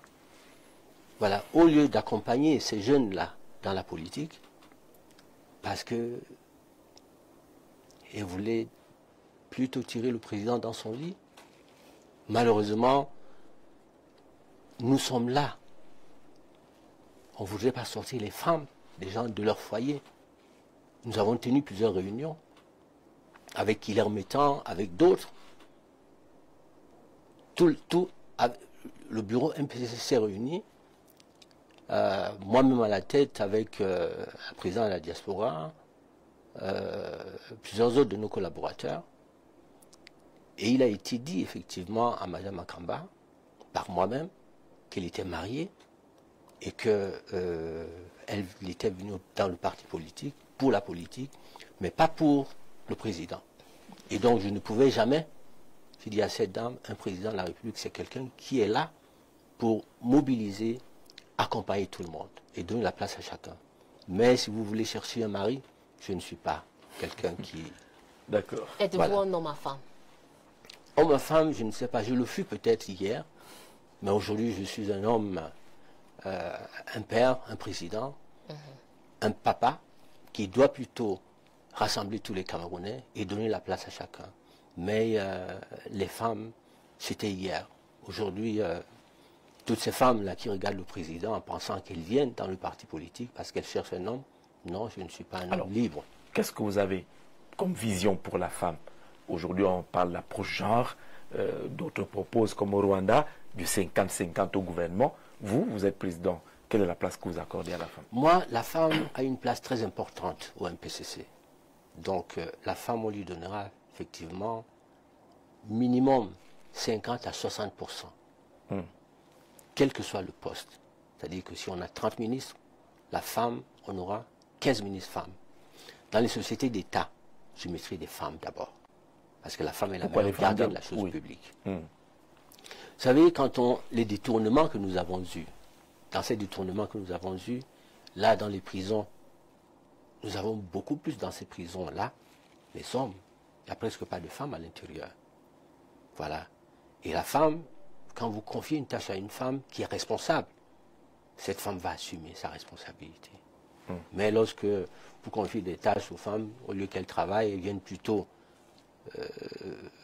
inviter le président dans leur lit, j'ai dit non, là ça devient autre chose. Monsieur Ngouet, il se dit que vous êtes poursuivi par la justice française pour escroquerie de 15 millions de francs CFA. Reconnaissez-vous les faits? Moi, vous savez, je monte, je descends. La justice française, c'est la justice française. Ici encore, on peut acheter les procureurs. Moi, j'ai jamais reçu une seule... j'ai jamais été convoqué par la justice en France. On m'a jamais présenté... vous ne pouvez pas. Et il faut faire attention. Vous savez, là, il y a ce monsieur, ces personnes qui ont écrit des choses, monsieur... je ne vais peut-être pas citer les noms ici, mais on a traîné beaucoup ici en justice. Pour qu'ils aillent dire effectivement, parce qu'en fait, ils vont là-bas, monsieur Gouet, vous êtes poursuivi pour 15 millions. 15 millions sont sortis d'où? Quelqu'un qui envoie l'argent ici, là, à son frère à 100 Milima, qui envoie l'argent à son frère ici, à Ebolova, pour qu'il aille faire des messes, qu'il fasse des fêtes chez lui. Cet argent, on n'a jamais donné 10 francs au président Gouet. Mais on va dire que, monsieur Gouet, quand on vient, vous venez là, vous rentrez, tous les militants du RDPC, chacun sort de l'argent, il met l'argent tous les jours. Il donne l'argent, il cotise. Ce n'est pas le président Biya qui fait fonctionner le RDPC, c'est les militants qui cotisent. Alors vous venez dans un parti politique, comme Mme Makamba qui est venue dans le parti politique, elle envoie l'argent dans son village, elle envoie l'argent aller prendre une maison par-ci, aller prendre une maison par-là, elle envoie l'argent aux gens qui fassent des fêtes là-bas chez eux. Elle vient dire que M. Godou me devait 15 millions, elle m'a donné 10 francs. Moi, ce que je veux dire à cette dame-là, vous pensez, madame, vous racontez partout dehors, là, que vous êtes poursuivi par la justice. Quelle justice? Elle connaît ma maison, cette dame-là. C'est où j'habite. Elle n'est jamais venue là, chez moi, là, avec un policier ou avec même une seule convocation pour donner à M. Gouet. Mais elle raconte dans les réseaux sociaux. Elle est sur les plateaux de télé et bavarde. Et il y a ce jeune-là, M. Hilaire Métan, qui m'a envoyé une note avant-hier. Il me dit, Monsieur le Président, vraiment toutes mes excuses, j'ai été manipulé par Mme Makamba, mais cette fois-ci, elle va me sentir. Et elle lui a envoyé une note en disant, Mme Makamba, si j'entends encore Mme Makamba parler de M. Gouet là, dans les réseaux sociaux, je vais vous enlever de tous les groupes. Parce que vous nous avez foutus dans la merde pour rien. Est-ce que vous pouvez être dans un parti politique? Vous envoyez l'argent, les militants, vous faites des petites fêtes à droite et à gauche, et puis vous avez dit que M. Gouet me doit de l'argent. Parce que M. Gouet vous a refusé. Venez draguer M. Gouet. C'est parfois bien d'être président. Parce qu'il y a même sa cousine qui m'a dit... Ça peut être intéressant d'être président. Il y a même sa cousine en Suisse ou en Belgique, en Italie, qui m'a dit... Mais elle m'avait même dit qu'elle voulait même avoir la 3e, la 4e ou la 5e place. Elle veut être là. Vous voulez avoir la 3e place. Vous êtes marié. Donc vous dites, madame... Vous êtes un bel homme, toujours bien mis, raffiné. Aujourd'hui, c'était hier. Je suis un homme politique aujourd'hui. Je suis là pour construire une nation avec les Camerounais. Vous venez, vous pensez que vous pouvez être directrice ou bien, je ne sais pas, MPCC en France, ainsi de suite. On vous donne, on vous fait confiance. Mais lorsque vous allez louer des salles de conférence, là, vous dites au président, monsieur, on a aujourd'hui une réunion à tel ou tel endroit. C'est un hôtel que vous avez loué une chambre d'hôtel et vous voulez inviter le président. Vous êtes marié? Je dis non, arrêtez ça, madame. D'accord. Et puis pour sortir, c'est qui votre modèle? Avez-vous un modèle? Et c'est qui votre modèle? Moi, mon modèle que j'avais, Nelson Mandela. Voilà, Nelson Mandela. J'ai beaucoup d'admiration aussi pour ces jeunes-là qui se lèvent aujourd'hui et qui, effectivement, des patriotes, veulent qu'on reconstruise l'Afrique. Avec eux, je pense que demain, on va effectivement reconstruire l'Afrique. Voilà, mais je voudrais venir en politique comme Mandela, construire, donner le meilleur de moi-même, et partir après 2 mandats, et à la limite, comme Aïdjo l'a fait, comme je souhaite que le président Biya le fasse, moi, c'est ce que je ferai demain.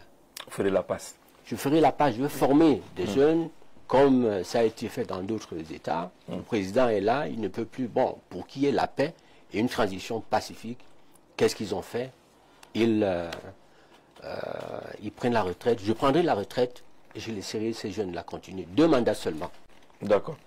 Monsieur Gouet est un blagueur qui, à chaque élection, vient faire les appels de balles au RDPC. À quand date le dernier congrès de son parti? Est-il au Conseil constitutionnel pour affirmer que M. Kanto ne sera pas candidat? Ou bien c'est sa mission sur le plateau? Il n'a aucune donnée statistique Apollinaire de Balmayo. Vous n'êtes pas blagueur, vous êtes candidat sérieux à l'élection présidentielle. Et quand vous évoquez Maurice Kamto, vous fondez sur les textes. Il n'a pas d'élu. Oui, oui, bien sûr. D'accord. Cameroun est une nation qui a quand même, il faut respecter les lois. Alors, bonsoir le plateau. Le premier défi dans ce pays, c'est de restructurer le système éducatif, car le Cameroun est profondément malade. Le peuple est mentalement malade. Georges Adonis et Bolova, je ne sais pas, moi je ne suis pas malade, je ne sais pas trop de quel peuple vous parlez avec tant d'assurance. Alors, qu'est-ce qu'on dit? Monsieur Jean-Jacques Zé, très bonne émission. Je suis un peu étonné. Ouais, ça, on a déjà lu ce message-là, qui semble dire qu'il est étonné que vous vouliez fuir les élections pour recevoir le pouvoir comme cadeau. Kamto est le seul vrai opposant au Cameroun. Tout le reste là, c'est le feu de paille que de donner le pouvoir au Percy. Mieux, Paul Biya reste encore là-bas.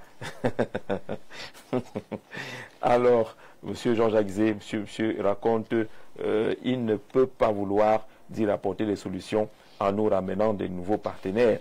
Voilà quelqu'un qui va aussi vendre le pays à son tour. Qu'est-ce que M. Gouet a déjà fait pour le Cameroun? M. Gouet, si vous avez des réponses par rapport à ces différentes réactions-là, vous prenez la parole.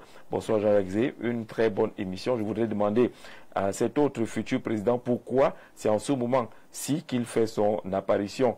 Comme tous les autres candidats, il pense que le pouvoir se cherche par la télévision. Il serait mieux qu'il se fasse voir sur le terrain auprès du peuple et qu'il crée les organes de base de son parti. Il dit avoir créé son parti depuis 2009, mais il n'est connu nulle part que dans son village. Pourquoi? John Lamoy depuis Douala qui envoie son message. Monsieur Gouet, vous êtes assez âgé. Donc, moi je voudrais, oui. si vous le permettez, je voudrais répondre à celui-là qui dit que M. Gouet n'a jamais rien fait. J'ai commencé mes affaires en achetant un poste de téléphone, un fax. J'ai vendu, j'ai acheté 2, ainsi de suite, ainsi de suite. Je suis devenu milliardaire à 35 ans. 35 ans. Vous êtes toujours milliardaire? Vous savez, quand on a été milliardaire, oui, on l'est toujours. Non, non, et puis, vous savez, j'ai un château aux hydrocarbures. Hein. Oui. Vous le connaissez, vous êtes venu chez moi. Celui-là, je le connais. Aux hydrocarbures, le terrain seul coûte 800 millions de francs.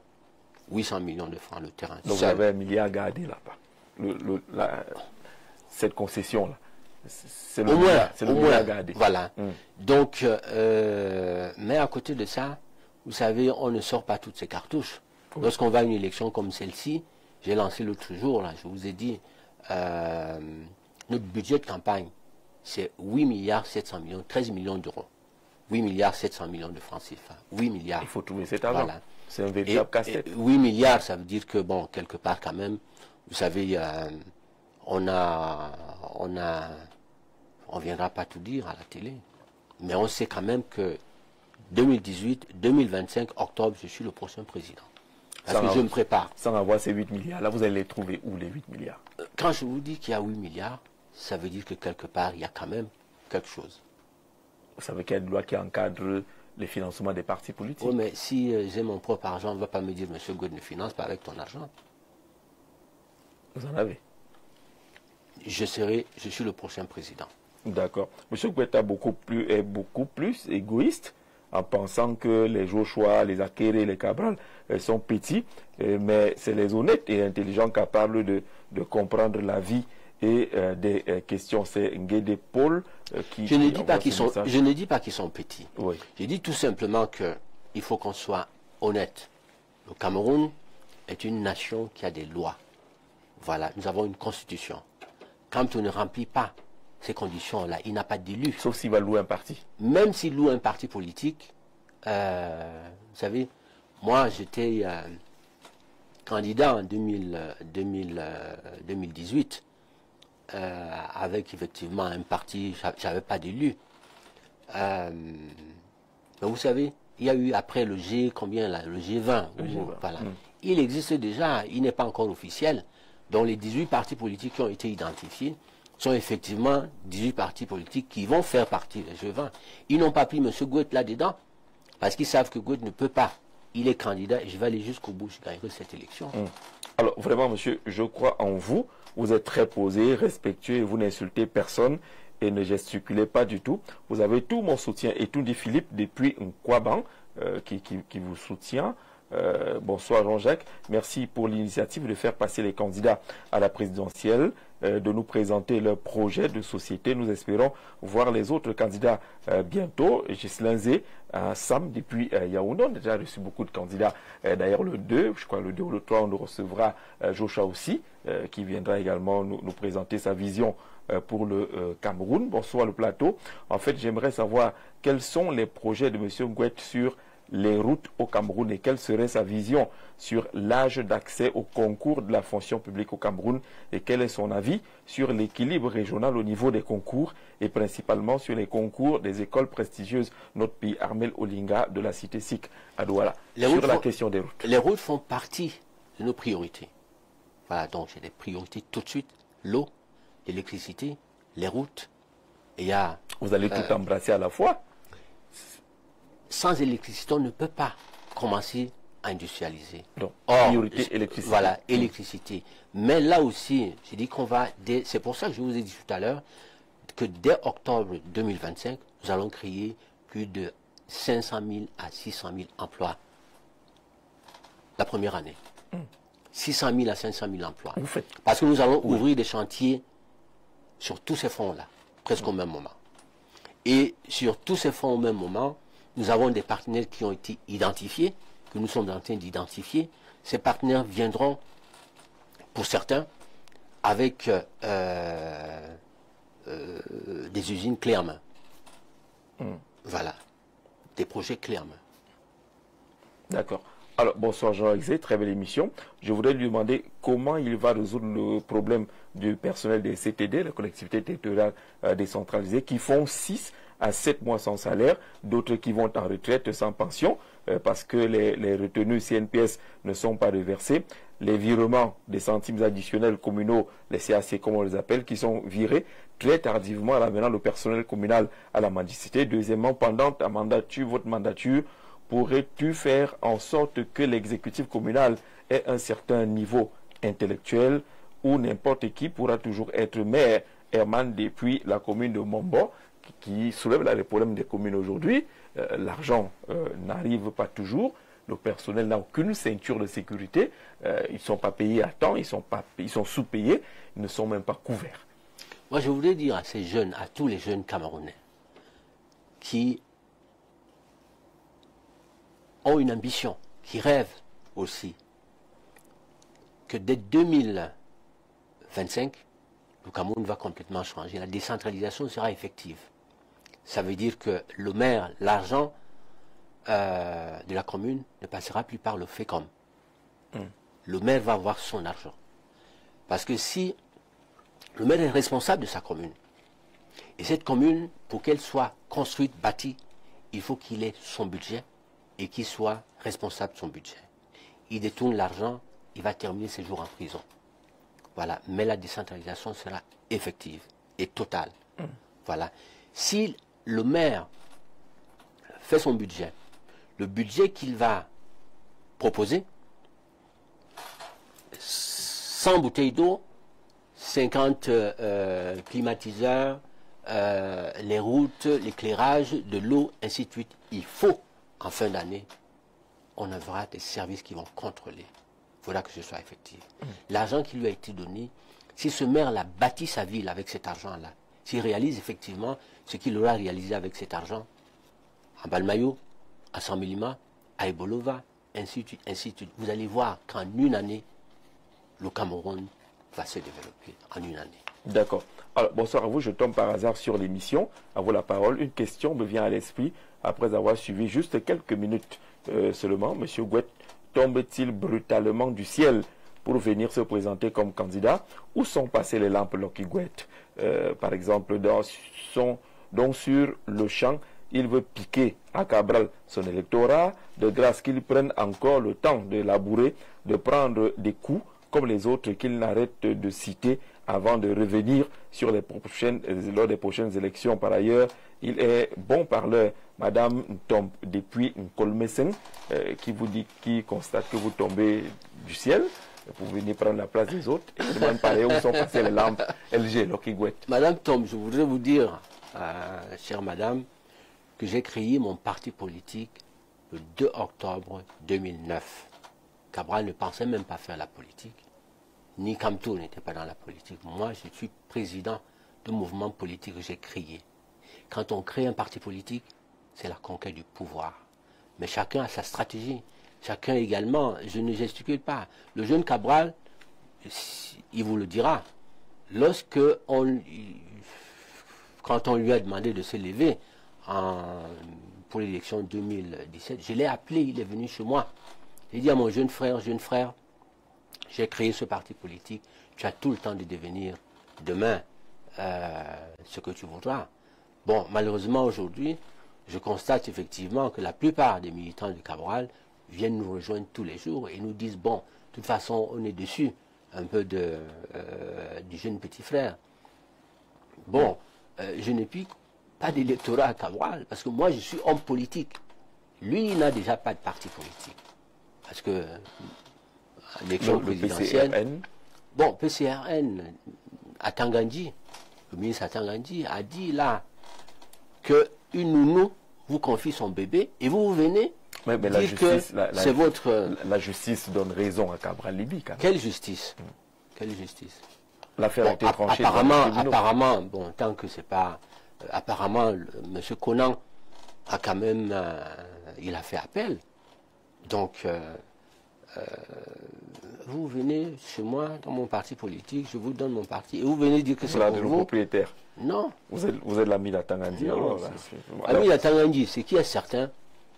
Atangandji, je vais vous dire, c'est quelqu'un que j'admire. Je vais vous dire, hein. Parce que c'est quelqu'un que demain... Dans son rôle de ministre de l'Intérieur. Non seulement c'est quelqu'un qui a la poigne, parce que moi, demain, j'aurai besoin de gens comme ça.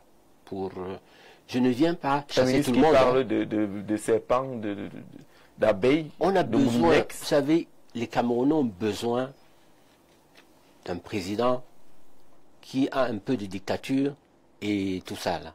Donc les gens comme Atangandji demain vont m'accompagner. Oui. Moi je pense que les gens comme ça, de toute façon, je ne viens chasser personne. Et je vais construire avec tout le monde.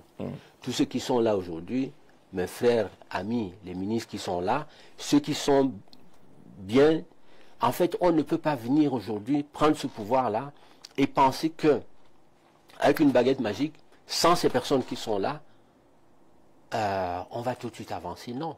Moi, je viens prendre l'appareil qui est là. Cet appareil, je vais dire à tout le monde, venez, on va avancer vers l'essentiel. C'est ensemble qu'on peut avancer vers l'essentiel.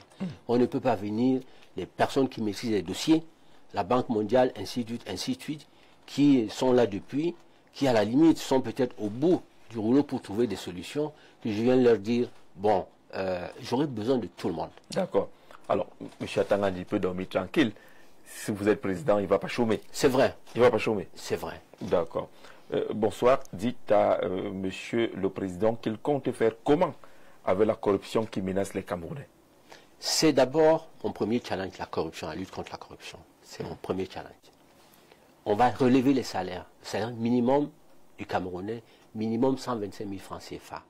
Ce Camerounais-là qui gagne moins de 50 000 francs CFA, parfois on envoie ce gars, il habite à 50 km. Il faut qu'il aille travailler un policier qui est par exemple là, qui sur nos routes. Le gars, oui. Il a une moto. Il faut qu'il mette du carburant là-dedans. Le carburant coûte combien? À la fin du mois, est-ce qu'il a encore l'argent? Il n'a plus rien de son salaire. Donc, pour qu'il aille au travail tous les jours, les salaires, absolument, ça pourrait lutter contre la corruption.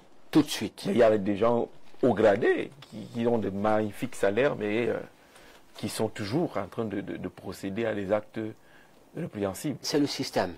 Oui. Donc, il faut venir donner la fin de la récréation. Voilà, je dis à tout le monde, vous avez profité du système qui était là. Partez, on ne fera pas de chasse aux sorcières. Mais dès 2025, vous touchez au bien de l'État. La corruption, non. Les dossiers de l'État, vous traitez avec l'État, vous déposez votre dossier, 30 jours après, on va tout numériser. Tout va être numérisé. Voilà, donc vous déposez votre facture. Vous n'avez pas besoin de courir là, dans les bureaux ou faire les étages, non. Votre facture va être traitée après l'autre, celle qui a été déposée avant. Et vous devez être payé. Les prix également, on va les ramener. Les ministres vont avoir, un ministre aujourd'hui gagne combien? Peut-être 1 million? Non, un ministre doit gagner minimum 4 à 5 millions de francs CFA. Un directeur de société ne peut pas gagner plus qu'un ministre. Non. C'est le cas actuellement. Hein. Voilà, c'est pas possible. Il y a des directeurs généraux qui gagnent 3-4 fois non, plus que les ministres. Ce n'est pas possible. Le ministre est celui qui gère le département de ces personnes-là. Et un ministre est celui qui gère des milliards. Et ces ministres-là, en plus, quand ils vont chez eux, les populations sont là, attendent le ministre. Il faut qu'il apporte, qu'il donne. Et ce ministre-là, pour qu'il donne, oui, mais il est un homme politique, il prendra l'argent pour donner avec un salaire d'1 million de francs. Il va être obligé de mettre la main. Ou encore de dire à celui-là qui va passer, pourrait marcher, voilà, il faut laisser un pourcentage ici. Alors vous garderez la CONAC, la NIF, le contrôle supérieur de l'État, la Chambre des comptes, tout cet appareillage qui est déjà là pour lutter contre la prévarication. Ce qui est certain, on verra quoi garder. Et ce qui ne sera pas nécessaire ou utile, on le mettra de côté, ou encore on va le renvoyer au département ministériel de tutelle. Bonsoir le panel. Comment compte faire le président pour résoudre le problème des enseignants du secondaire dont on a suspendu l'intégration malgré le manque criard de ces derniers sur le terrain? Vous sortez de l'école normale supérieure aujourd'hui, vous n'êtes plus directement intégré. Comment vous faites pour régler alors que sur le terrain on a besoin des enseignants? Il le faut. Il faut que les intégrations reviennent? Absolument. Voilà, il faut qu'on les intègre. Nous, déjà, ce qu'on fera au-delà des enseignants, l'école primaire où les enfants va être gratuite, complètement. Voilà, donc quand on est dans le primaire, on ne va pas payer l'école. Voilà, et ces enseignants-là, il faut qu'ils soient formés et qu'on les affecte tout de suite. Voilà, donc je pense que chacun aura du travail. Dès 2025, ça sera une nouvelle république dans laquelle chaque Camerounais qui sort devra avoir du travail. Et j'aurai une ligne directe. Une ligne directe. Au moins une fois par semaine, les Camerounais pourront. Je pourrai discuter avec les Camerounais. Je descendrai moi-même sur le terrain. Il y en a qui vont vous insulter. Hein. M'insulter, de toute façon, ce n'est pas mon problème. Le plus important aujourd'hui, quel que soit qui que vous soyez, mon téléphone est ouvert. On peut me joindre à tout moment. Voilà, à tout moment. Et ça sera comme ça, parce qu'il faut être proche du peuple. Un président est un esclave du peuple. Un président, ce n'est pas un dieu suprême, non. Vous êtes là au service d'une nation, au service d'un peuple. Un président de la République doit être comme un évêque, comme un pape, comme voilà. C'est quelqu'un qui est au service du peuple. Tant que le peuple n'a pas mangé, le président ne marche pas. Tant que le peuple a des problèmes, non, il faut qu'il soit là tout le temps à chercher des problèmes. Il faut de l'eau, il faut manger, il faut ci, il faut ça. Dès que j'aurai fait tout ça, chaque Camerounais dans le bonheur, nos jeunes ne vont plus là-bas, en Méditerranée, mourir parce qu'il faut aller là-bas. C'est ici que ça se passe et ça va être là. Voilà, on donnera du travail, on donnera à chacun la possibilité d'avoir un toit, la possibilité de manger, parce que c'est aussi ça la paix. La paix, ce n'est pas qu'absence de conflit, mais la paix, c'est aussi donner à chaque Camerounais les moyens de pouvoir avoir une famille, de pouvoir envoyer les enfants à l'école et d'être heureux. Alors, Monsieur Lao, depuis Bouddha, vos questions ont déjà été posées, celles relatives aux enseignants, également la question relative à la lutte contre la corruption. Jean-Blaise Gouet, vous êtes le meilleur Nassis depuis Fumban. J'ai vraiment envie de travailler avec vous. Le message est passé. Gros projet, mais il faudra voir avant de croire. Il peut nous communiquer son numéro. On verra avec le président tout à l'heure. Bonsoir à tous. Les membres du plateau, à vous la parole. Monsieur le Président, nous avons sollicité votre décision à propos de la corruption et des corrupteurs. C'est Monsieur Astor depuis la ville de Pouma, je crois qu'il vient de parler de la question de la corruption tout à l'heure. Dites à ce monsieur que les milliardaires, il y en a comme lui ici au Cameroun et qui n'ont rien fait pour ce pays. Bref, 0% à lui. Steve de Yaoundé, qui ne croit pas à la force des milliardaires. Bonsoir à tous les membres du plateau. À vous la parole, Monsieur le Président. Voilà, la question est revenue. On va prendre une ou deux. Au-delà du milliardaire, au-delà du milliardaire, la différence entre... Vous n'avez pas dit où sont passées les lampes Loki Gouet à Madame... Elles reviennent là, ces lampes reviennent. Loki Gouet était un symbole, Madame. C'était un symbole de lumière. Voilà, donc je suis cette lumière-là. Et ces lampes solaires vont revenir. Ce que je voulais dire, c'est que, au-delà d'être un homme d'affaires, parce que moi j'ai au moins la notion, l'actif, le passif, je viens aujourd'hui, on fera le bilan de ce que le Cameroun a comme matière première, comme ressources, on va transformer sur place, et ces richesses-là, je sais, demain, nous avions une camère qui était là hier, cette camère doit revenir. Voilà, et cette camère qui, effectivement, avait encore peut-être une centaine, avait encore un ou deux appareils, avec 1000 ou 2000 ou 3000 employés. Donc, ce qui n'était pas du tout possible. Vous savez, quand vous ne faites pas de bénéfices, lorsque vous n'êtes pas non plus au point mort, il faut fermer. Parce que là, c'est un trou. Et ce trou-là, il faut trouver des moyens. Donc, à la fin, ils n'avaient même plus les moyens de réparer les avions et tout ça.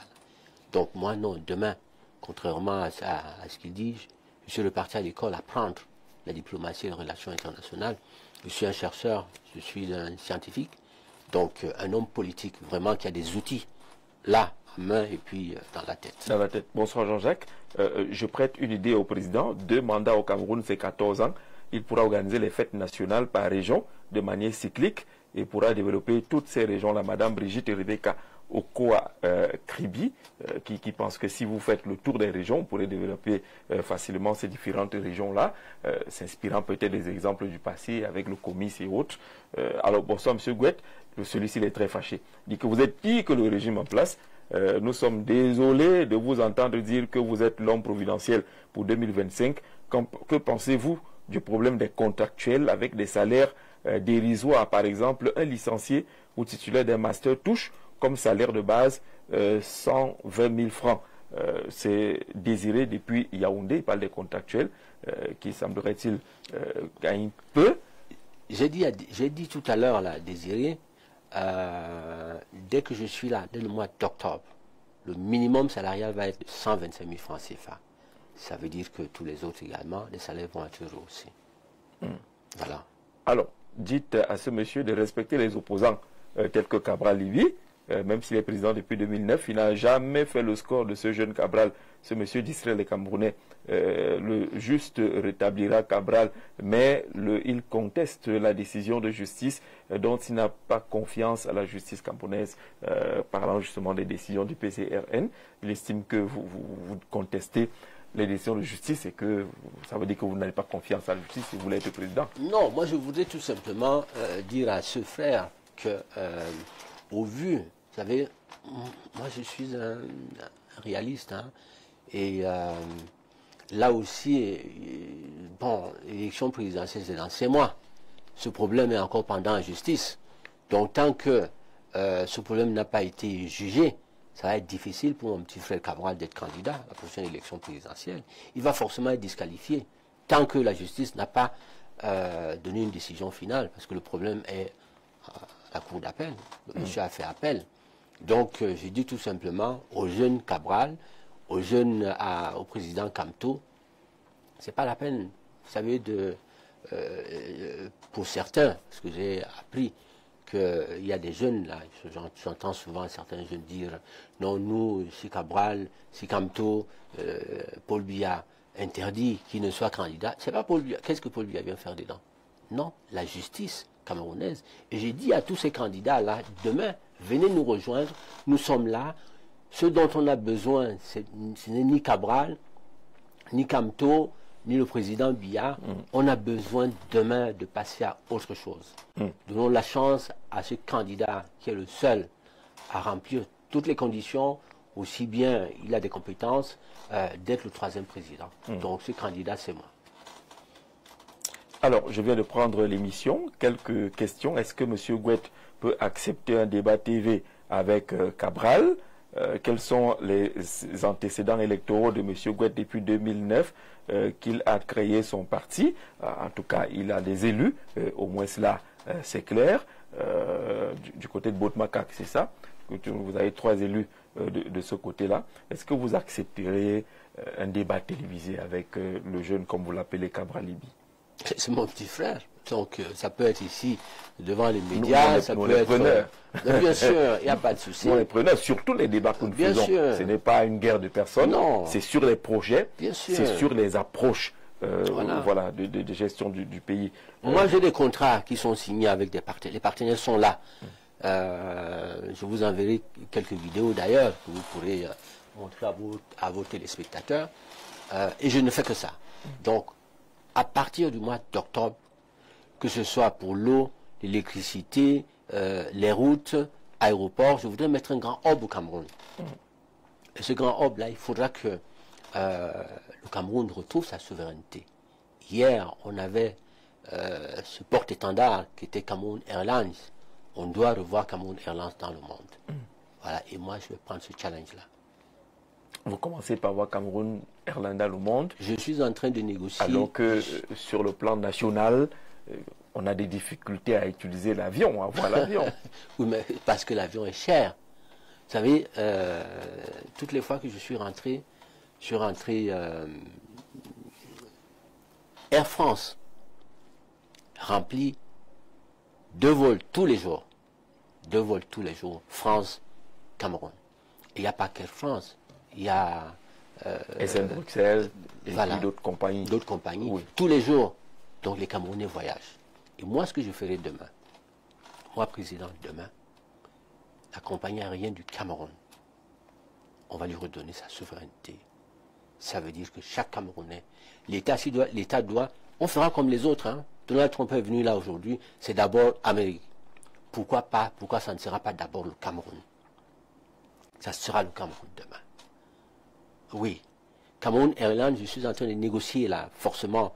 Vous m'avez vu dans un train il y a quelques jours en France. J'ai également des rendez-vous là, d'ici avant l'élection présidentielle, pour négocier effectivement une flotte aérienne. Donc ça, Cameroun Airlines doit reprendre l'envol et chaque employé, les Camerounais devront s'approprier, devront porter le manteau du patriotisme. Voilà. le gouvernement camerounais demain ne fera voyager ses agents que par Cameroun Airlines d'abord, sauf s'il n'y a pas autre choix. Mais on ne pourra pas. Pourquoi remplir les caisses des autres? Et nous, on est là, on ne fait que rentrer en arrière. À l'époque d'Aïdjo, on avait des gros porteurs ici. Le combi, par exemple. Voilà, le combi était là. Le président, à l'époque du président Biya aussi, oui. Mais c'est parti où aujourd'hui? Qu'est-ce que ça devient? Non, il faut remettre ça.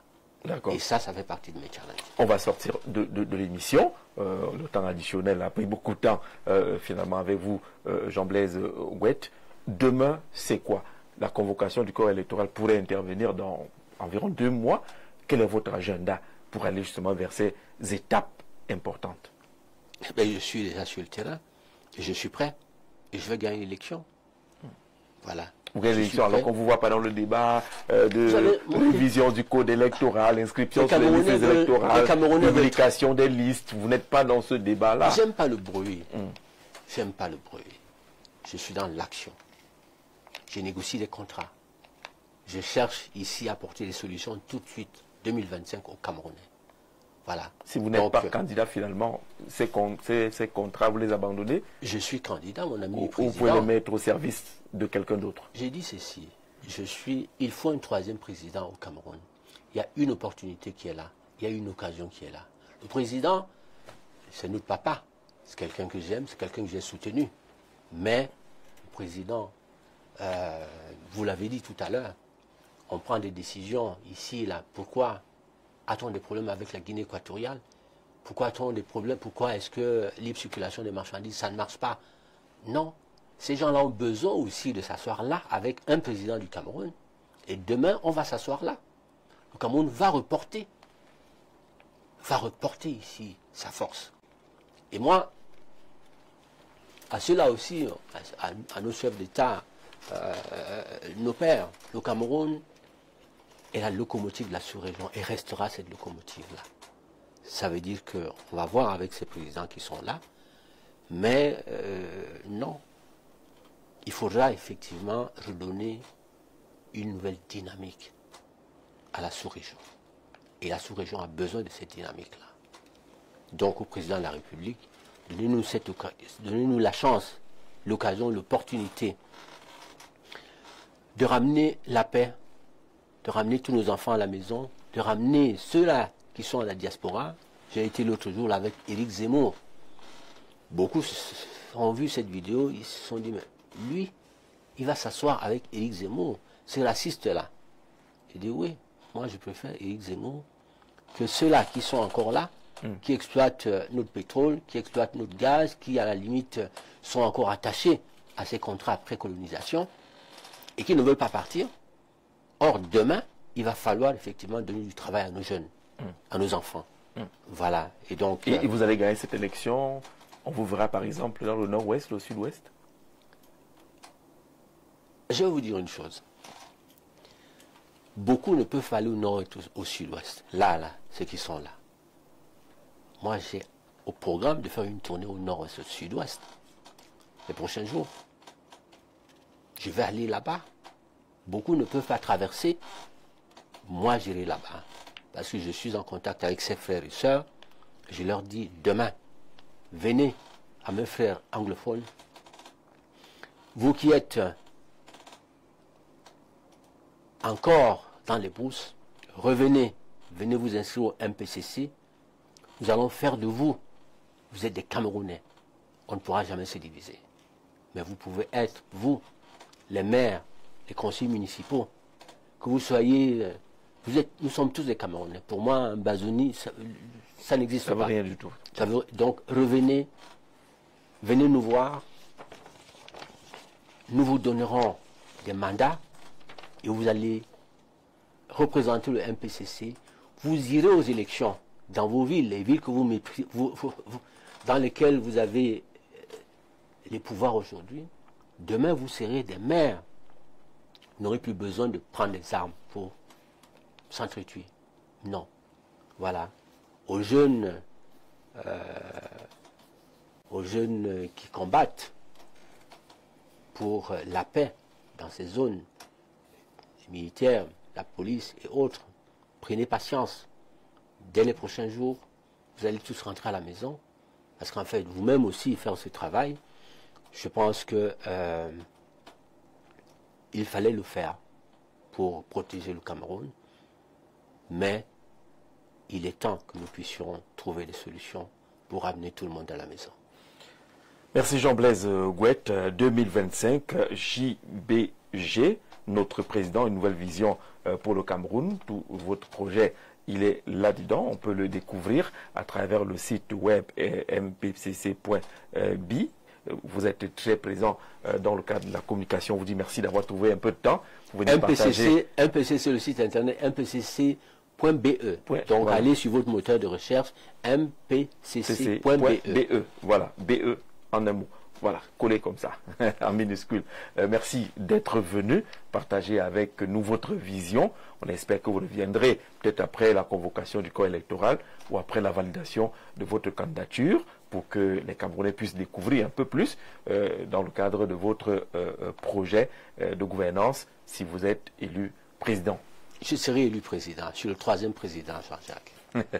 Merci à ceux qui ont regardé ce programme, merci à ceux qui ont participé. On salue grandement toutes les équipes techniques qui ont permis que vous receviez dans de bonnes conditions ce programme chez vous à la maison. N'oubliez pas, dès demain matin 7h, la rediffusion de ce programme. Dimanche à 7h, vous avez une deuxième rediffusion et puis la troisième intervient lundi à 12h30. C'est à vous la parole. Très bonne soirée à tous.